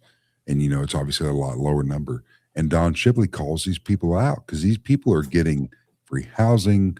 They're getting discounts on whatever. They're getting hired at a job. It's disgusting. I mean, if you're, you know, and somebody that went through the Great Lakes and they do whatever through the Navy, and I'm not downgrading the Navy stuff, and then they don't make it or whatever, then they're coming out and they're claiming Navy SEAL. Oh. And they're getting employment. They're getting benefits from a private something for veterans because of they're claiming this, or they have a tattoo and they're claiming they were whatever mission. And dude, it's sick. And Don Shipley outs these guys, man. It's freaking awesome. I love it. We had a lot of guys at Blackwater, like it had to be looking back, but there's a lot of guys at Blackwater that were claiming this and that. One of them's doing 7 years in jail right now because I helped the FBI go through and it's not for stolen valor. He ended up saying he was a recon Marine, and then ended up getting hooked in with a billionaire, and this billionaire is doing security for him. He's like, dude, the CIA needs money, and I'm in the CIA. I didn't want to tell anybody this, but like, there's some hostages down in Colombia, and if you just give me like $750,000, I'm gonna go save them. So he was taking this guy's money and going and spending it in Miami. The billionaire believed him? Yeah, no, well, dude, but I mean, billionaires, and a lot of people, they don't know, like they're not around the military. But I ended up getting a call from the FBI that was like, "Hey, this guy said he was in Afghanistan. He's got this picture, and somebody said you were in it." And I was like, "Dude, it's not me." And then I look at it and I was like, "Damn it, it's gonna be hard. It's gonna be hard for me to get on the stand and say that's not me." Right. So yeah, I helped the FBI go through and be like, "No, this guy's a liar." Like I didn't realize that he was fake Force Recon Marine, fake everything else. But like, yeah, his name is Matt Marshall. So screw that guy. Oh. All right, I like it. Yeah. So you mentioned your book. Yeah. You wrote a book.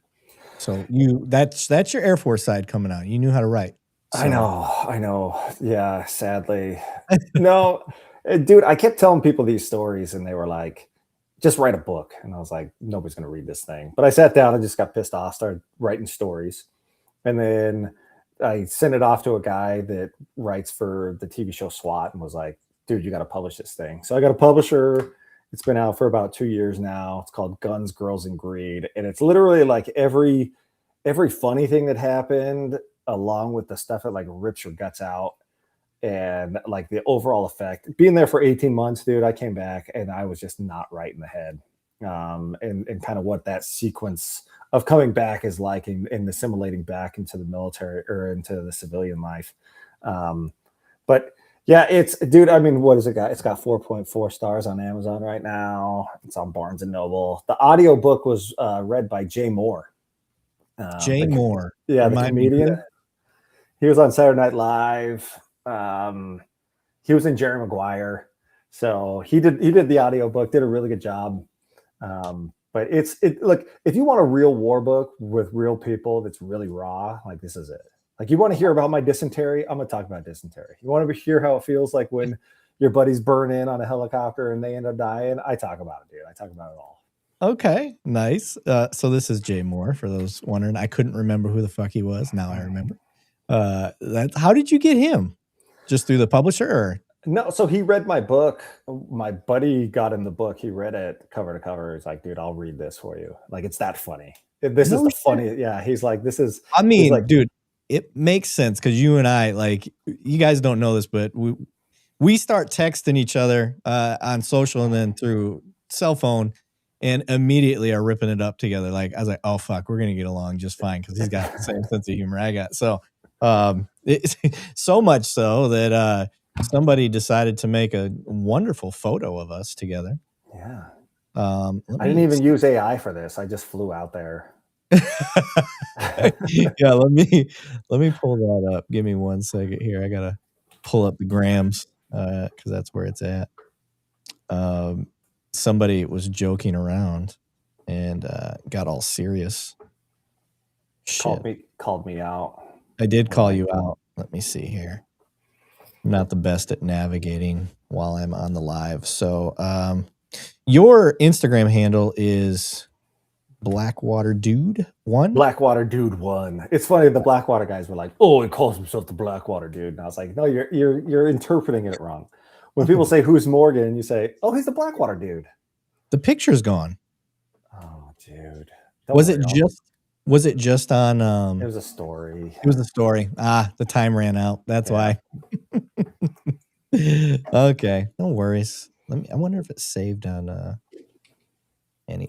Damn, it didn't. Oh well. Here's what it is. But okay.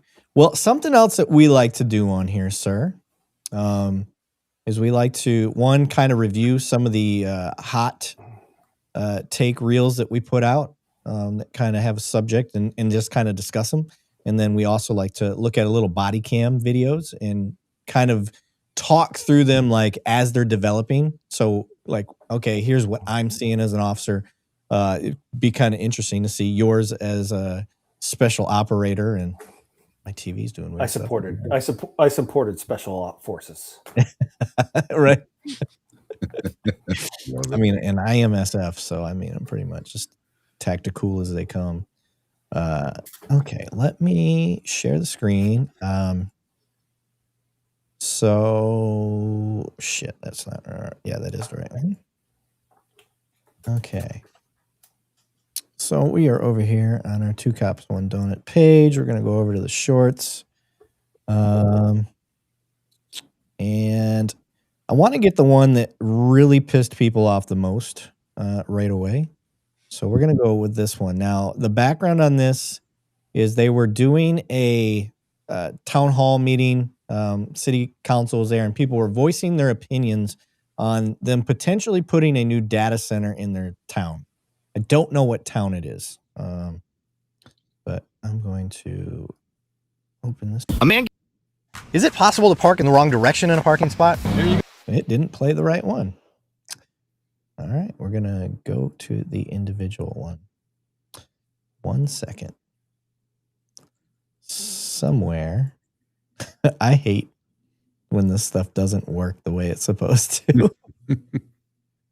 All right, this better fucking play it right this time. All right, y'all ready? Here we go. Here we go. And gets removed from a city hall meeting for clapping. Table belongs to us. Thank you. All right, next. Ask him to leave. Can I? Chief, will you take the next person out that claps or anything, please? Thank you.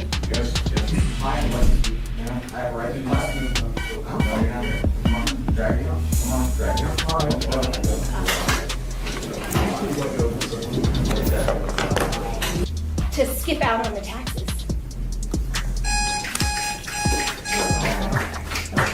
Next step on that road.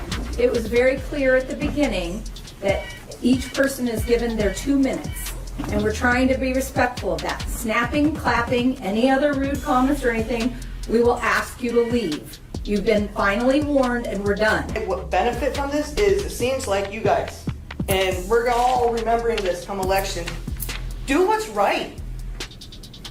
All right, next on the road. Waving at us distracts us. So. All right. So, yeah. So now here we got a town hall meeting where officers are used to remove people. So I don't know what y'all learned when you became cops or even in the military, but the Constitution's a pretty big thing. And you got First Amendment rights, especially when it comes to public forums like this. So I'm not going to give my opinion. Banning, what do you think? Bottom line, if you have the First Amendment right to speak, speak.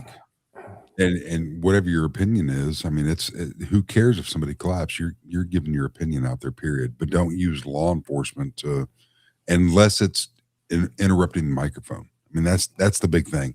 If somebody's doing something to interrupt somebody's speech pattern, remove that person temporarily until they understand. Allow people to do their right. So, period. So there's a thing, and not even a lot of cops don't know this. I didn't know it until I really started doing this podcast, but there's a thing called Robert's Rules of Order. And it's basically what they're allowed to govern these meetings with. So there's certain things that you can talk about or rules that you can set up during these town hall meetings. And one of them is if somebody is a disruption. But the courts have made it clear that a disruption has to either be something physical or something that is interrupting their conduct. And clapping at the end of a speech, I would say, isn't interrupting anything. Morgan, what do you think? I mean, I saw the Spider-Man movie, and at the end, people clapped, and I wanted to punch him in the face. So I don't know. I don't know if that matters. No, I mean, look, I will say in their defense, they were like, look, don't do it again. But then at the same time, they let everybody do it again. And then like the guys that were doing the hand thing. Yeah. Like they're like, that's also distracting. Like these are people that are on a power trip. And yes, that's the problem is that when you let these people get on that power trip. And then, I mean, as a police officer, I'm not one, but I'd be like, dude, I'm not kicking this guy out. Eat a fart, man. Right. Yeah, and that's kind of my point. That's what I wanted to get to is the officers were used as puppets, and unfortunately, you're responsible for your actions as a cop. I say unfortunately. That's not unfortunate. You should be held. I don't know why I said it that way. That's what happens when my brain goes faster than my mouth. But you got to be responsible for your actions. So if you remove them, ultimately, I think that is a violation of that person's rights. And now you should be stripped of your qualified immunity, as should be the city council member or mayor, whoever that was. And I did learn that the chief was in the room during this. Yeah. So now it's a cultural thing. And I understand there's some pressure there because that's your employer if you're not a sheriff. If you're a municipal cop and the chief's in there, well, the city council and the mayor is your boss, right? In a sense. So, but at the same time, like you've got to be able to look at something and go, that didn't fall under any sort of disruption. And you lumped clapping with being rude. Yeah. It's got to fit in the context. If you look at the bottom line, the people are your employer. Because if you don't have the people. What would they have done if everybody, after she tried to say that bullshit, stood up and clapped? Like I saw that in the comments. Everybody was saying like they should have all stood up and clapped. Dude, they should have done the slow clap. Yeah. Yes. Oh, there's nothing they're gonna arrest us all. You know, it's like the I Am Spartacus. So that video, man, it blew up. I think it had like 30,000 views within 24 hours. It was like people really liked that, pissed a lot of people off. As it should. So now the question is, like, us as cops, when we see that, like, Banning, what are you going to tell a rookie officer? Well, imagine if that's a bunch of rookie cops that are in there. Here's the deal: municipal or county, because I've worked both. You have to allow them to do whatever their rights express. If they cross upon that line, if I'm their supervisor, I'm the one that's dealing as a supervisor. I may not be up there, but I'm the one that's doing the blockade. Hey, here's the deal. This person is exercising their rights. You're going to have to go through me before you go to the officer that you want to remove the person or the deputy. And I wasn't a popular person because we've done the open town hall stuff, municipal and on the county side. And it's, no, just because a commissioner or a city council, commissioner being county, city council being municipal or city, and they're like, remove this person. I'm like, what law did they violate? Yeah. You want to remove them, come down here and remove them. But this is an open forum to the public. Mm-hmm. Allow the public to speak. If you don't have the public, you have nothing. If you can't allow the public to speak, I'm sorry, you have nothing. And that's why I was not a friend to a lot of people, because you have to allow the public to speak. They're the ones that this is their community. If they're gathering together to do something, allow them to speak. That's their right. Yeah. Guys, if you're on Instagram or TikTok and you're in the messaging, it's harder for me to keep up with that because all the rest of them are in YouTube on this user interface that we have. But I do see there's a comment from Instagram that caught my eye, and his name is Steve Card, and Steve says, I used to work with Morgan. I am retired LE from a municipal PD. I worked in a insanely liberal city. They allow liberal activists to do whatever they want. So I don't know if you know that name. I do. He's a great dude. Okay. Yeah, he's the type of cop where I'm glad guys like you are out there, not the guys that I used to pick on in high school. So one thing that, the little twist on this whole video is the guy that was clapping, he's a teacher, a high school teacher of some sort, I think is what it was. And then the person he was clapping for was his wife. So I'm like, what the fuck are we doing? So yeah, my opinion, officers, you can't do that. You can't violate somebody's rights like that. Yeah, but to what Banning was saying earlier, I think that's something that if you know it's going to be a hot button topic, and data centers are, it's probably best to get your officers together beforehand and say, by the way, if this happens, this is what you do. And the council, let the city council know, we're not your puppets. Yeah. It better be egregious and it better be clear. It can't be any of this gray area stuff. And that wasn't even gray area to me. That's a no brainer. Yep. You were looking for anything you could to keep the opposite opinion out of there. You were absolutely trying to control speech in that. So yeah, I agree. I think that's the game plan. That's how we improve any law enforcement out there watching, make sure you're game planning. Because what is it? 90% of the departments out there, 10 or less officers. Hey, don't quote me on that percentage, but it's very low. There's not that many big departments. A lot of them are small. So if you look at the data center stuff, and I'm not getting political on this, the rural areas of Texas, Oklahoma, Louisiana, New Mexico, these data centers are going into rural areas, these big counties that have low populations. And my inbox is inundated with this stuff. It's like, how can you stand idle sitting in a county on this and this and this? I don't know enough factual data to go up there and stand at a microphone. If I did, I would. But they do, it happens. And some are getting arrested for BS stuff that I can't even speak on that because I don't know, but these data centers are going in a lot of places and there's tax this and tax that.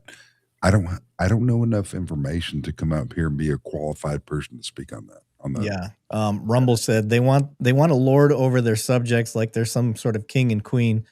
They need to remember that who they work for, and that they will collect their blood money and move someplace with no data centers. Right. Yeah, not wrong. Okay, so let's move on. I think we've eaten up that subject. Let's move on to the next video. I got it queued up this time, so hopefully it works properly. So this one is let me get the comment off of there. Morgan, there's in law enforcement, something we like to tell the rookies, at least where I'm at, is like, don't get dependent on your Batman belt. You need to be able to go hands-on. Okay. It's important because if you do get dependent on your toys, get dependent on that Batman belt, things like this can happen. So let me hit play here. It's a valuable lesson on distance.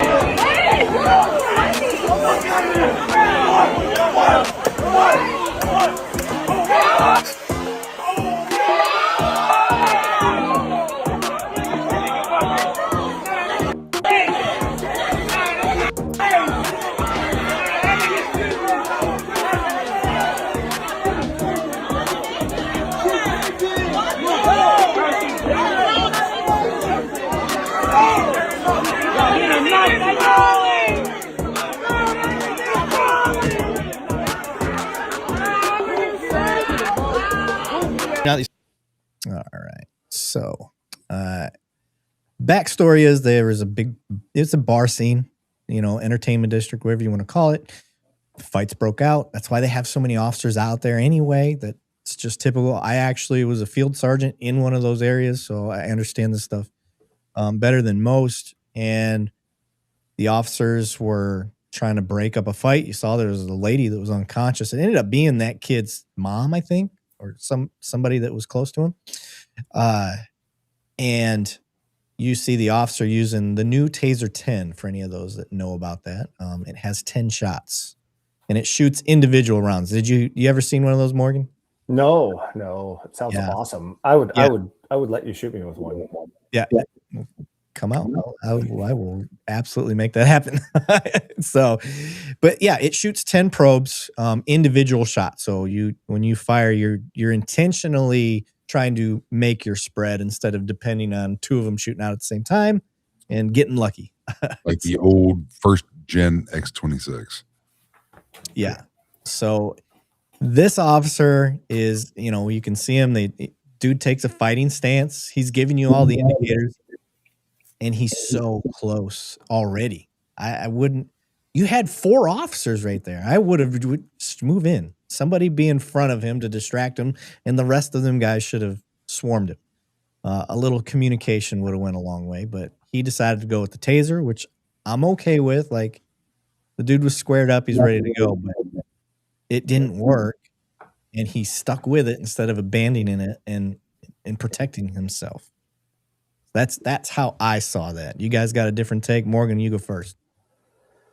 No, I mean, look, people don't realize how quick it is to close the distance. If you've ever been in like wrestling or jujitsu or any of those things, you don't realize until you get into it. It's like 5 feet is not. That's a step in a lunge. It's nothing. So you either got to do one of two things. You either got to go hot, or you got to back off. And he did neither. He was like, I got this, bro. So it's like he's like the middle-aged lady with her mace. It's not gonna work most of the time, dude. Right. What do you got, Banning? I don't have anything on that. I mean, you're that close. You have to act now or pray that your write-up's not bad because you get knocked out. And it's unfortunate, but you have to. And I've been unfortunately in some of these scenarios to where if you don't act right then, eliminate that threat, you're going to be on TikTok or whatever these reels are. I mean, Fortunately, I mean, I like to see the bright side of everything, and I bet all 3 of us can account for those hard lessons we've learned where we've gotten our bell rung.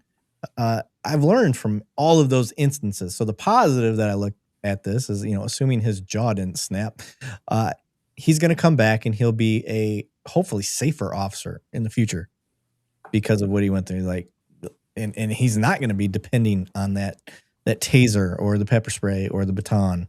He's going to lean on trying to get better close-up training.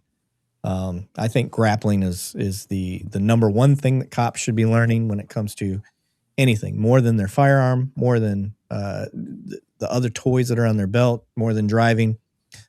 Because when shit goes wrong and we get ourselves in trouble or we got to get ourselves out of trouble, like grappling is just the best way to go. I It's lean not toward weird. yeah. The it's only Romans weird- used to do it naked, so like Yeah. you get to do it with clothes on. It's fine. Nope, we're not even oiling up this time. So, I mean, when you train, it's a little different, but so I lean towards jujitsu. That's always going to be my favorite for law enforcement because you're able to do things under more control, I should say. Wrestling would probably be a close second. People, what about Krav Maga? No, it's not law enforcement friendly. I would say boxing. Boxing actually teaches you space and distance and movement. And stepping and getting off the X. Yeah. I've been boxing the last 3 years, and I 100% agree. I grappled for so long and avoided any sort of like striking arts, and I consider boxing an art. That I never got tired of the grappling. Like I did judo, did jujitsu, loved both of them, but started doing the boxing the last 3 years, and I love it. And just like you said, one of the mind blowing moments was I'm like, man, I'm like unknowingly constantly just stepping offline, like just always working angles, and just like you said, that's what do they call it, the sweet science or whatever they call it. Boxing's a great one. I don't like punching people in real life, guys. I don't. You'll hurt unless you got Banning size hands. Well, I mean, here's the deal. Goes back to Mike Tyson back in I think it's the early 90s. You have a plan until you get punched in the face. Yeah, everybody's got a plan until you get Here's the deal. You can be as badass as you want. You can go out and do asset moving, do this, do that. Until you get punched in the face, what's your plan? Yeah. Because people react differently. It's oh my God, their guard goes down. And seriously, if you cannot take a punch in the face, and I've been a bitch learning it in the very beginning, and to where you can actually learn on your pain receptors. The punch in the face, dude, is a serious deal. If you can't take the punch in the face, it's out. Lawful Acts 1955 said cops need to be better at managing distance and be more comfortable with the hands-on portion of the job. 100%. I like the comment before that. That's a checking the oil is just a bonus. That's for anybody who knows what checking the oil is. That's an old wrestler move. Man, some of them get brutal with that stuff. So, Wade said, I do Aikido and we watch feet to determine distance. I've never done Aikido. And this is where me and Mr. Billfold get along famously. Palm strikes are preferred over bare knuckle punch in my world, and I 100% agree. Yeah. Boss Rutan basically made everybody very painfully aware of how good palm strikes are, because he was knocking everybody out with an open hand. They work, and it'll keep your hands healthy in the job. Up the Elron said, Krav Maga is very offensive, reliant on a lot of attacks. Jiu-Jitsu is great defense and control. Yeah, that's why they're different. Krav Maga is just like grab the balls and yank. That's all. That's all I remember from it. But yeah, dude, I mean, it'll work. So eyes and balls. That's really what it was. There's a famous video of some sort of special forces military guy against like another country's special forces, and they go to fight. And all the guys are around, and they circle, and there's only one strike even thrown, and it's him throwing his thumb into the dude's eye, and that was it. It was over. Dropped him because there's a huge nerve center behind your eye. It's a Krav Maga thing. So you can't do that in law enforcement, y'all, unless it's a deadly force situation. I hate to do this to you, but I got to jam out, guys. Okay, no worries, brother. We appreciate having you on. How can everybody find you and find your book? Oh, I'm the Blackwater dude. There you go. I'm on TikTok, I'm on Instagram, kind of on X, but yeah, it's just Blackwater dude, the #1, and then the book is the easiest way to get it. It's always Amazon, but you can get it anywhere. It's on Audible now. Rave reviews for Jay Moore reading it. He screwed up a couple of the names of the cities, but we'll give him a pass. He never went overseas. Well, now that I know that it's on Audible, I'll definitely listen to it because I don't read. I don't read. It's a good road trip book. It's like 9 hours of just poop jokes, and then yeah. All right, you mix if you're former military, you'll get it. Like that's just all there is to it. You'll get it. I love it. Well, brother, we appreciate you staying on and blessing us with your story, and we'll catch you on the next. We got to get you with Donut Shop, and I can't remember who the other person was that was bullshitting with us. Woodring. Yeah. So we'll get all of us on, and we'll just shoot the shit, have some drinks, and see what we can come up with. But right, appreciate you being on. We're gonna stick around. I'm gonna stick on Banning. Yep. I got some more videos we'll go through. Maybe we'll do some body cam stuff. So. All right, brother. Morgan. Thanks, brother. Appreciate you. Let me go here. There, he's off. Okay. Yeah, I'm in a good mood. I don't wanna stop yet. I'm right here with you, man. Let me. Oh, I hate when it does this. Anyway. Okay, let's go to the next video. You're gonna like this one here, brother.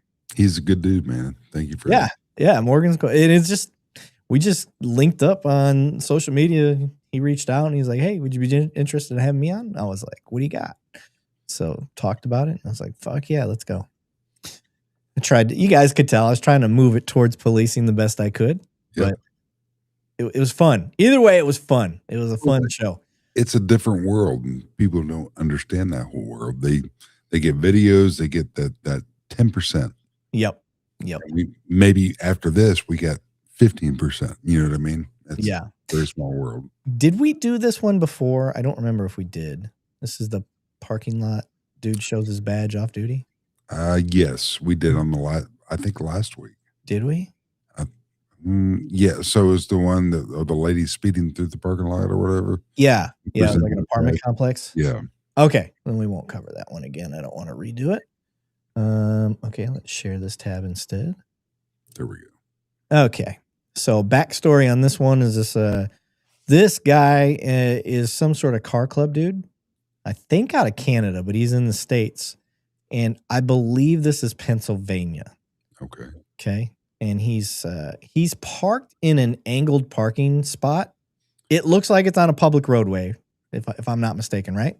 Right. So he backs into it, and they go off and they're walking the town, and then he's coming back to his car and sees this cop writing him a ticket. And he's writing the ticket for being faced out. So I'm going to play from there. All right. Here you go, sir.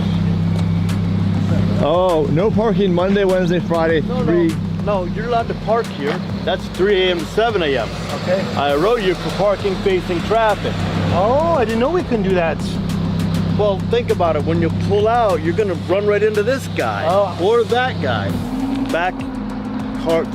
Put the car the wrong way, you're still facing traffic. Well, you understand, rationally back into traffic is dangerous. I assume driving out. No, I disagree completely, because people will stop you, back out, and then you go with the flow of traffic. You're crossing the flow of traffic the way you're parked. Unless I'm going over there. The proper way to park is the way that the guy in the Lamborghini parked. He did it right. Everybody on the street did it right. How bad's the ticket? You're not even in the line. It's $10 US, so that's 25 Canadians. Of all the all right. Dude. Holy shit. First and foremost, I've never heard of that traffic law anywhere. Apparently we have it in Texas. Somebody had said in the comments on one of the social media platforms that it's in Austin. They have that in Austin somewhere.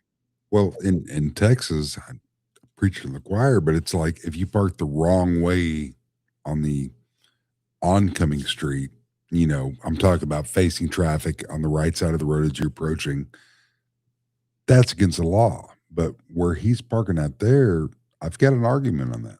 I mean, that's holy Either shit. way, like the whole logic behind what he's saying doesn't make any sense to me that you're going to go across traffic. When don't you go across traffic? If I'm stopped at a 4-way and I have to make a turn, I still have to cross traffic. So what the fuck is the difference? 100%. At least if I'm facing out, the cars that are coming towards me, You can see. I can see them. Much better. Yeah. So I don't get that side of it. So No. whatever failed logic of reasoning you're trying to use on this, I don't agree. It's semantics. Yeah. And then Why are you writing it to begin with? Well, I think it's probably a city ordinance on top of a state law, if I were to guess. Okay. But still, either way, this is really you're gonna take your time to run the registration, run this and this and this. You're gonna print your citation. You're gonna go up there and slap it on the window. What have we solved? Right. Yeah. That's the big thing. Is if we're gonna take taxpayer money, what have we solved? Right. What's the big win in this? Do we actually distract from crashes? Did we? I mean, what's the big picture on this? That's where I have the problem. And then him being a cop and writing it, he more than likely ran the plate to see what it was, and it was a Canadian car. So they're not even from here. I'm going to have so much more grace for somebody that's outside of the state than I'm going to have for somebody that's in the state. Because if you're in the state, you should know. Yeah. If you're visiting, I'm not trying to, again, this goes into the community relations stuff. I don't want somebody to come to Texas and have a bad taste in their mouth over some bullshit. So, and I get it. Steve Wall said $10 is $10. I get it. It is cheap. It's only $10, but at the same time, like, how does it look on the outside looking in? To me, this is just Erik's opinion. I'm using Banning's line. This is Erik's opinion. Is that it is a money grab because you saw a fancy car. It looks like a hater. It looks like a troll ticket. Like, thinks he's better than us, driving his fancy car, not parking in the. He bitched about him not being in the line. His tire was touching the white like that much. Would it have been a touchdown in football? Yeah, it'd have been a touchdown in football, but not by much. You'd have to use a replay on that one. 100%. So stupid. Oh my God, cops out there. Jesus. Is the juice worth the squeeze? Not on that. That money ain't going in your pocket. Sure as shit ain't going to the police department. My drink's gone. I'm upset. So that shit pisses me off so much. I just don't get it. Let me see what they're saying in the comments here. Lawful Act said $10 fine that cost the city about $100 in labor hours to process. Yeah. See, that's another great point. At a minimum. Yeah, at a minimum. The dispatcher putting him out on the call. He's there. His annual salary and what he's explaining to this person on active calls that are waiting for patrol response. Period. Like I said in the video, I back into every spot. The only time I don't is when it's just significantly more inconvenient to try to back up. Right. And that's the other thing with this offense, air quotes, is if I didn't see it causing any sort of hazard. So if it's not parked so jacked up, like if it was parked jacked up and causing a problem, that's one thing. And then the other thing would be is if he's trying to back into that position because it is angled and now it's causing traffic to back up. Right. Like if it's going to be a safety hazard because traffic's backing up. But that looked like it was in the middle of a town. So traffic's already going 30 miles an hour-ish. So they slow down, they wait for you to back into the space, and then they're back on with their day. Like it's not that big a deal. So officers, you got to think things through. And that guy's way too old to not be thinking that way. And I get it. Small town cops, man. I'm not bashing small town cops. You make up the majority. But and I get that there's, you signed up because you wanted to do police work and there's not a lot going on sometimes for a lot. It's not that small town cops never get to do some badass shit. They do, absolutely. But at the same time, like, if there's not a lot to do and you're coming up with this stuff, come on now. I would want that car club to think of our town as a cool place to come visit. Not as, oh no, they're just out there to hem us up because we have fancy cars. So I feel bad for that dude. I think that was a chintzy bullshit ticket there. We covered that one. Okay, this was a good one. This actually got way more traction than I thought it would. I think this one across all platforms, it's sitting around 100,000 views, I think. Let me share the screen here. And it all started because somebody asked me if I thought, did I think this cop mishandled this firearm? And I'm like, well, I'm not really a firearms expert by any means, but let me see what we got here. So I'm going to show you guys the video. AI, by the way, is getting a lot better at just making up its own retro rifle shirts. So this is not a real retro rifle shirt. It just made up its own. I kind of like this one. Yeah. Okay, let me hit play here. You tell me, did this officer mishandle this firearm?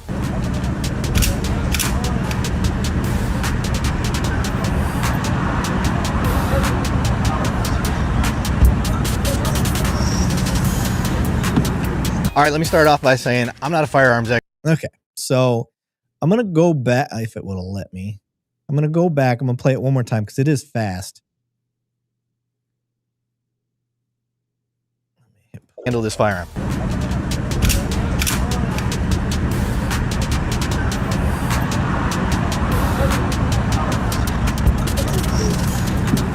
All right.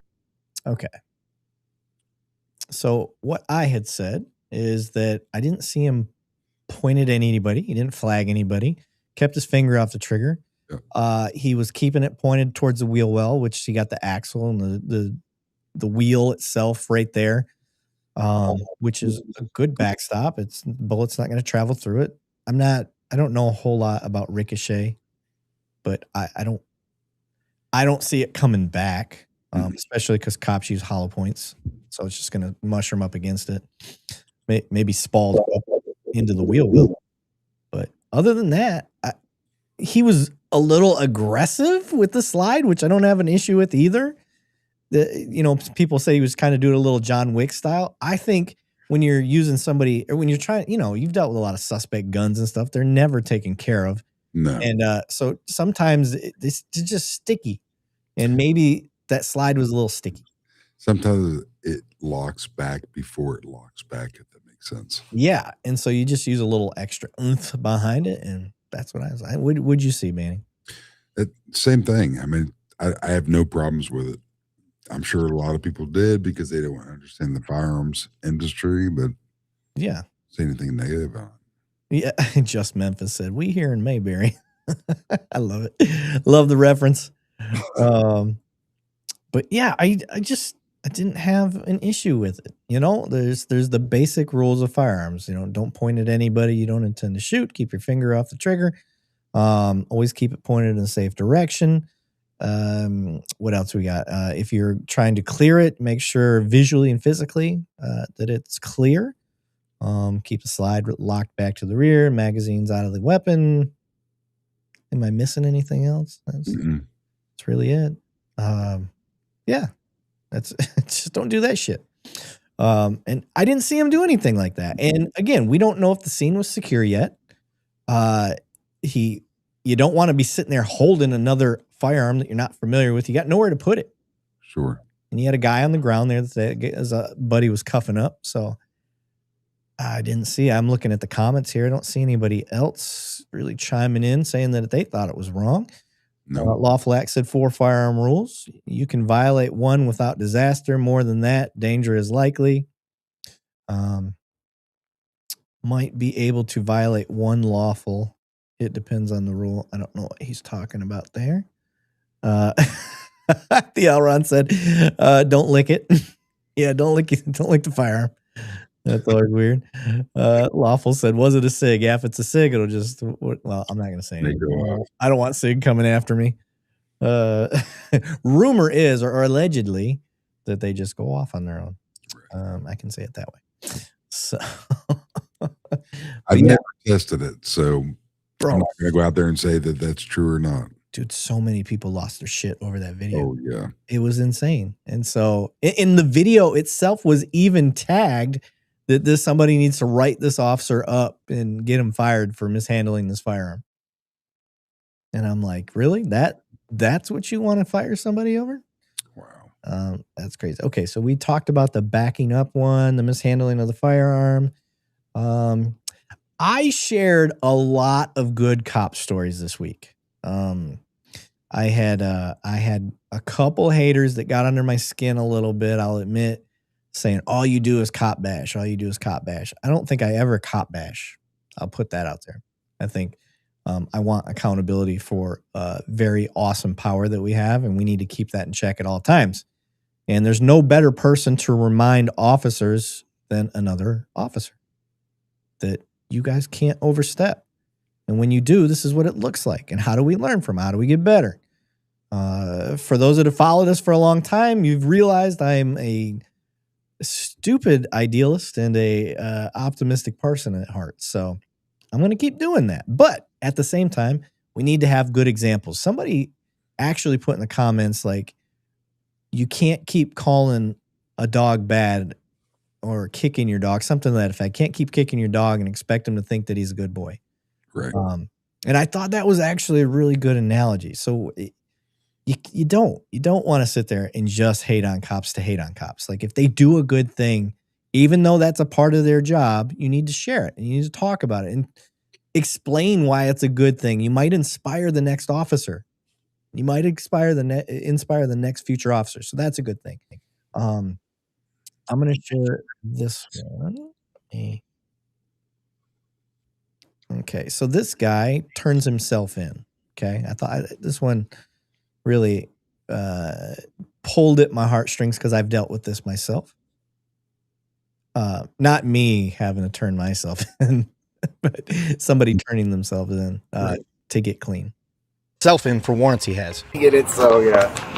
So you say sober, alcohol? Alcohol and meth. So yeah, I blew like a .433 on February 12th. So, my birthday? Yeah, I was just like, I don't know, someone sat down next to me, was like, you want to smoke some meth? And I said, sure, and she couldn't find it, and I got up and said, you know what, I'm going to go to church, and I went to the church over there. Yeah. And the pastor's an ex-addict, and I cried the whole time, and I just walked myself into detox, and I was there for 2 weeks. Now I've been at the sober living for like 5 days, and I just said, hey, I got to go take care of these warrants. I don't want to get all situated. So, and get derailed in 6 months. I'd rather get it done now. So, yeah, I just got to say, I think it's great you're in the right path. Yeah, you don't see this very often.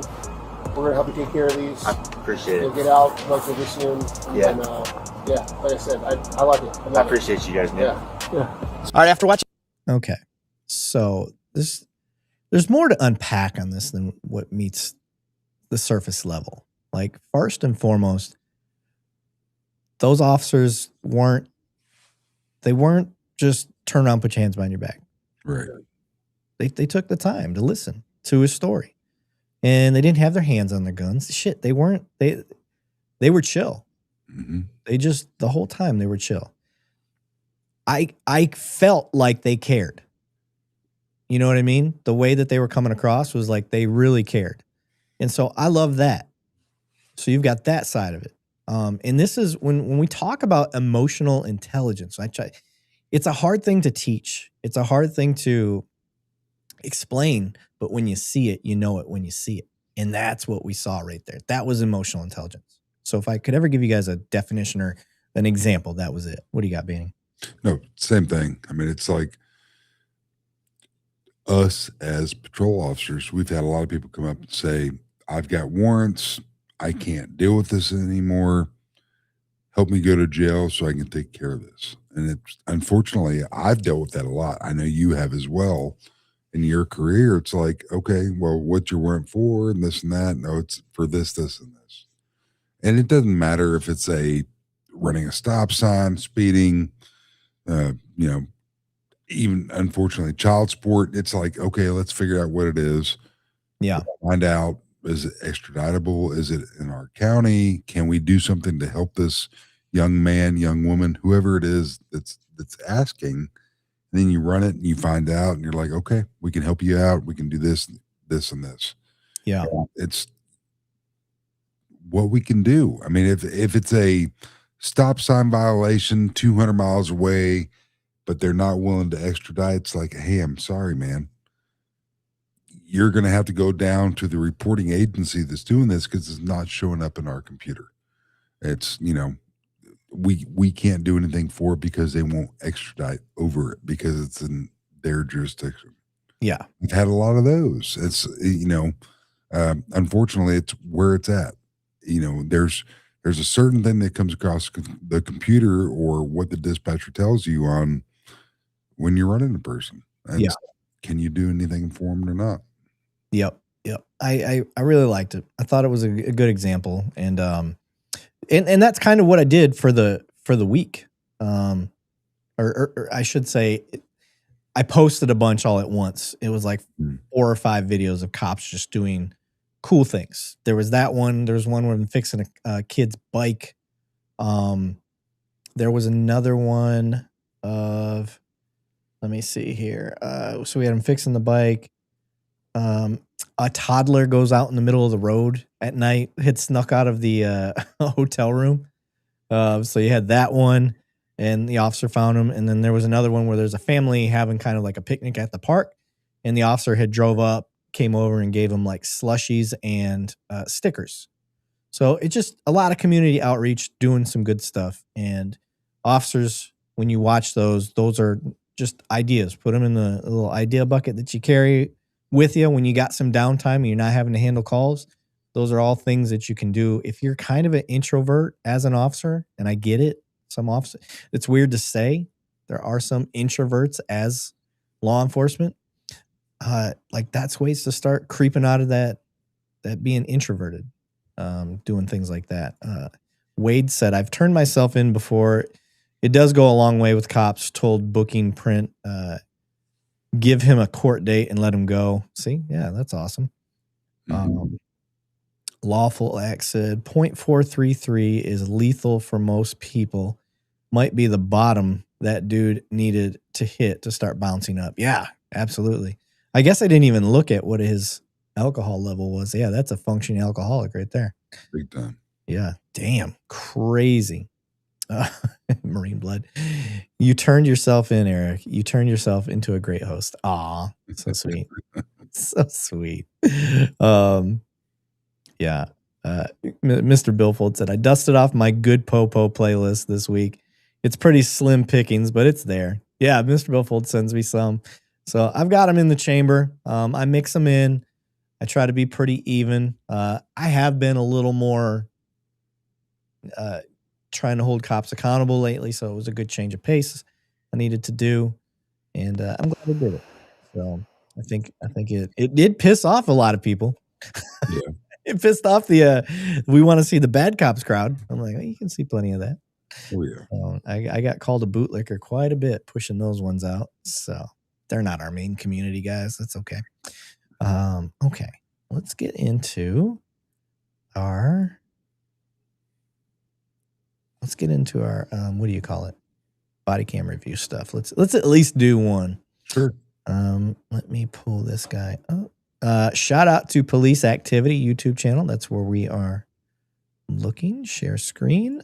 Anybody that knows what we do or doesn't know what we do here, basically, we watch a body cam video that we've never seen before, and then we pretend that we are the cops in the video and break it down as it develops. So I'm going to biggie size this one. Don't eat up. Okay, there we go. And let me turn the volume down just a little bit because it's been loud in my ear. Here we go.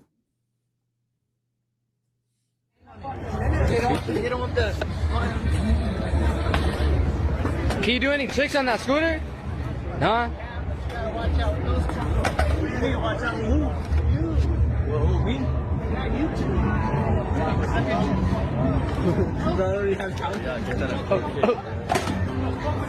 Yo, we got strap. Oh, I didn't realize we were pulling out a gun already. I was just getting ready to say, okay, we got a fight breaking out in front of the cops. Yep. That is crazy. It just depends on the state you're in. In Florida, this is probably perfectly fine. In Texas, I think this is I don't think this would be bueno. This guy did come up and start the fight. It's still assault. Yeah, it's assault, but I don't know if that gives you the right to pull out a hand cannon. It just depends on what he sees, and there's so many unknowns right now. We don't know if this guy pulled out a gun because the guy that walked up and tried to fight him was threatening him with something else. We didn't see it. So, all right. So for me right now, I'm unassing my vehicle if I'm in it. That's the other thing. We don't know if the cops are actually in those cars or if they're just there to be barriers for cars so they can't build up a bunch of speed and run through people. Kind of looks like an entertainment district. So I'm actually going to Hey! a little bit. I want to see.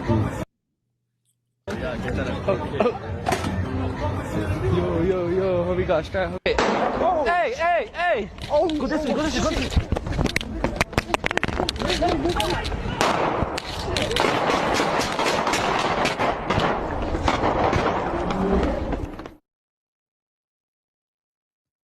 Please stop!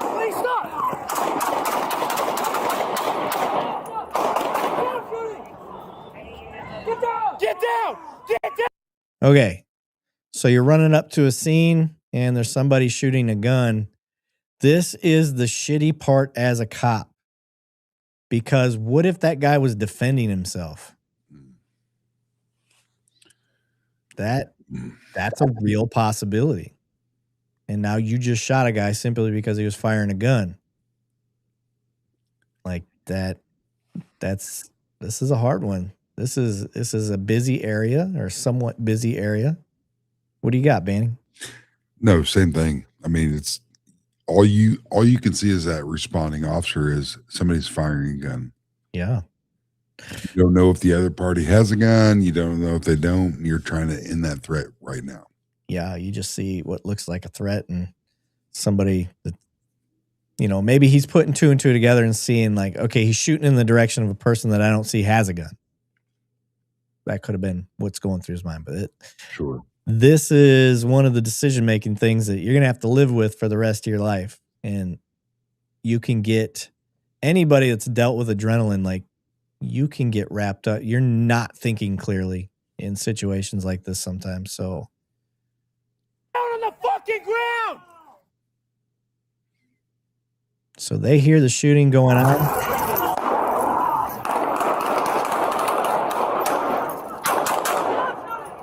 Whew. Henry 235, shots fired.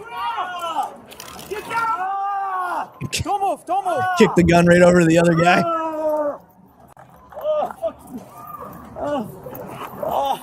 Roll over, dude. Roll over. Get on your stomach. Get on your stomach. I can't, bro. Dude, yes you can. Get on your stomach. Stop me. Get on your stomach. All right. Yeah, you got to let the adrenaline kind of go through you here. He got shot. Like, it doesn't mean he can roll over. He's probably not even registering what you're telling him. No. So sometimes you just got to make people do what you're trying to get them to do. Now, I agree. You got to get them secure. You got to make sure there's no other weapons, and then you got to go into first aid. You got to secure the scene first and do first aid. That's what I'm looking at from here. You got anything to add? No, 100%. That's what you covered. All right, let's keep going. Get on your fucking stomach. Stop me. Arm, bro. Right. Now, he's the guy that tried to do the fight, right? So I think he's the one that jumped on the scooter. Am I not? I'll go back when we get a second because there's more in this video. But I think he was the one that tried to fight, like fist fight. And then another person, the other guy's the one that had the gun. Right. I think.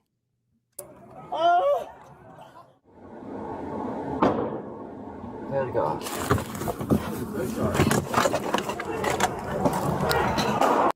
That's the type of response you want from an officer.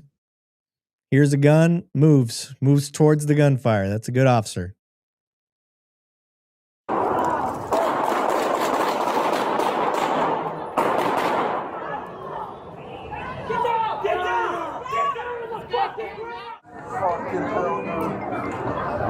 What happened?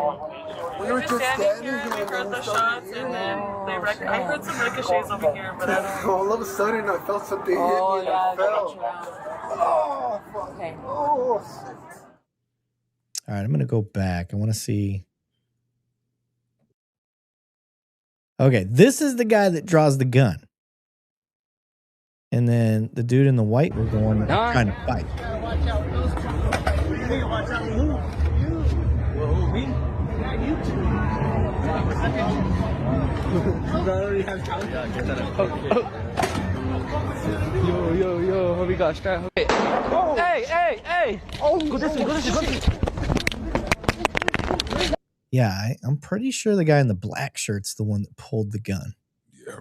It's hard to tell. After getting pushed off the scooter, he's like, you know what? I got some heat here. Yeah. That's how I saw that. But so yeah, that's a shitty scenario to be in. And it looks like they possibly shot the wrong person. Or that bad guy's the one that shot everybody. We don't know. I don't know what the final outcome of that was. Let me see what it says in the description.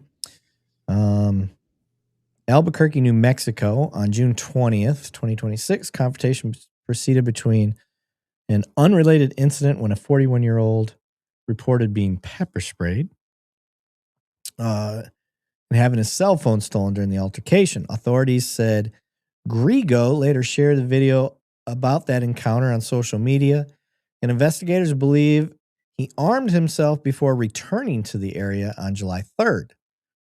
Oh, this occurred on July 31st, maybe? Because of what happened previously, just before midnight, Grigo was riding an electric scooter near Central Avenue and 3rd Street when he became involved in a verbal dispute with 40-year-old Juan Ortega. The argument quickly turned into a physical altercation after Ortega shoved Grigo, who then moved around a nearby barricade, pulled a handgun from his waistband, and opened fire. So we were right. That's the right person that shot. According to investigators, Grigo fired 2 shots within seconds of each other. Police say the first bullet struck 38-year-old Richard Thyberg, so he was the bystander, who had become involved in the confrontation, while the second hit Ortega. Officers assigned to patrol to the busy downtown nightlife district heard the gunfire and immediately rushed towards the scene. As they closed in the encounter, Grigo, while the armed confrontation was still unfolding, officers repeatedly ordered him to stop before 4 officers fired their weapons, striking Grigo multiple times. Police later said one officer reported believing Grigo was advancing towards the wounded Ortega, who was already on the ground, creating what officers perceived to be an immediate deadly threat. Okay, so they thought they were in defense of somebody. Turns out they were in defense of the right person. Sure. Grigo was taken into custody and transported to a local hospital where he later died from his injuries. Investigators said he suffered 6 gunshot wounds. The shooting left 4 people injured.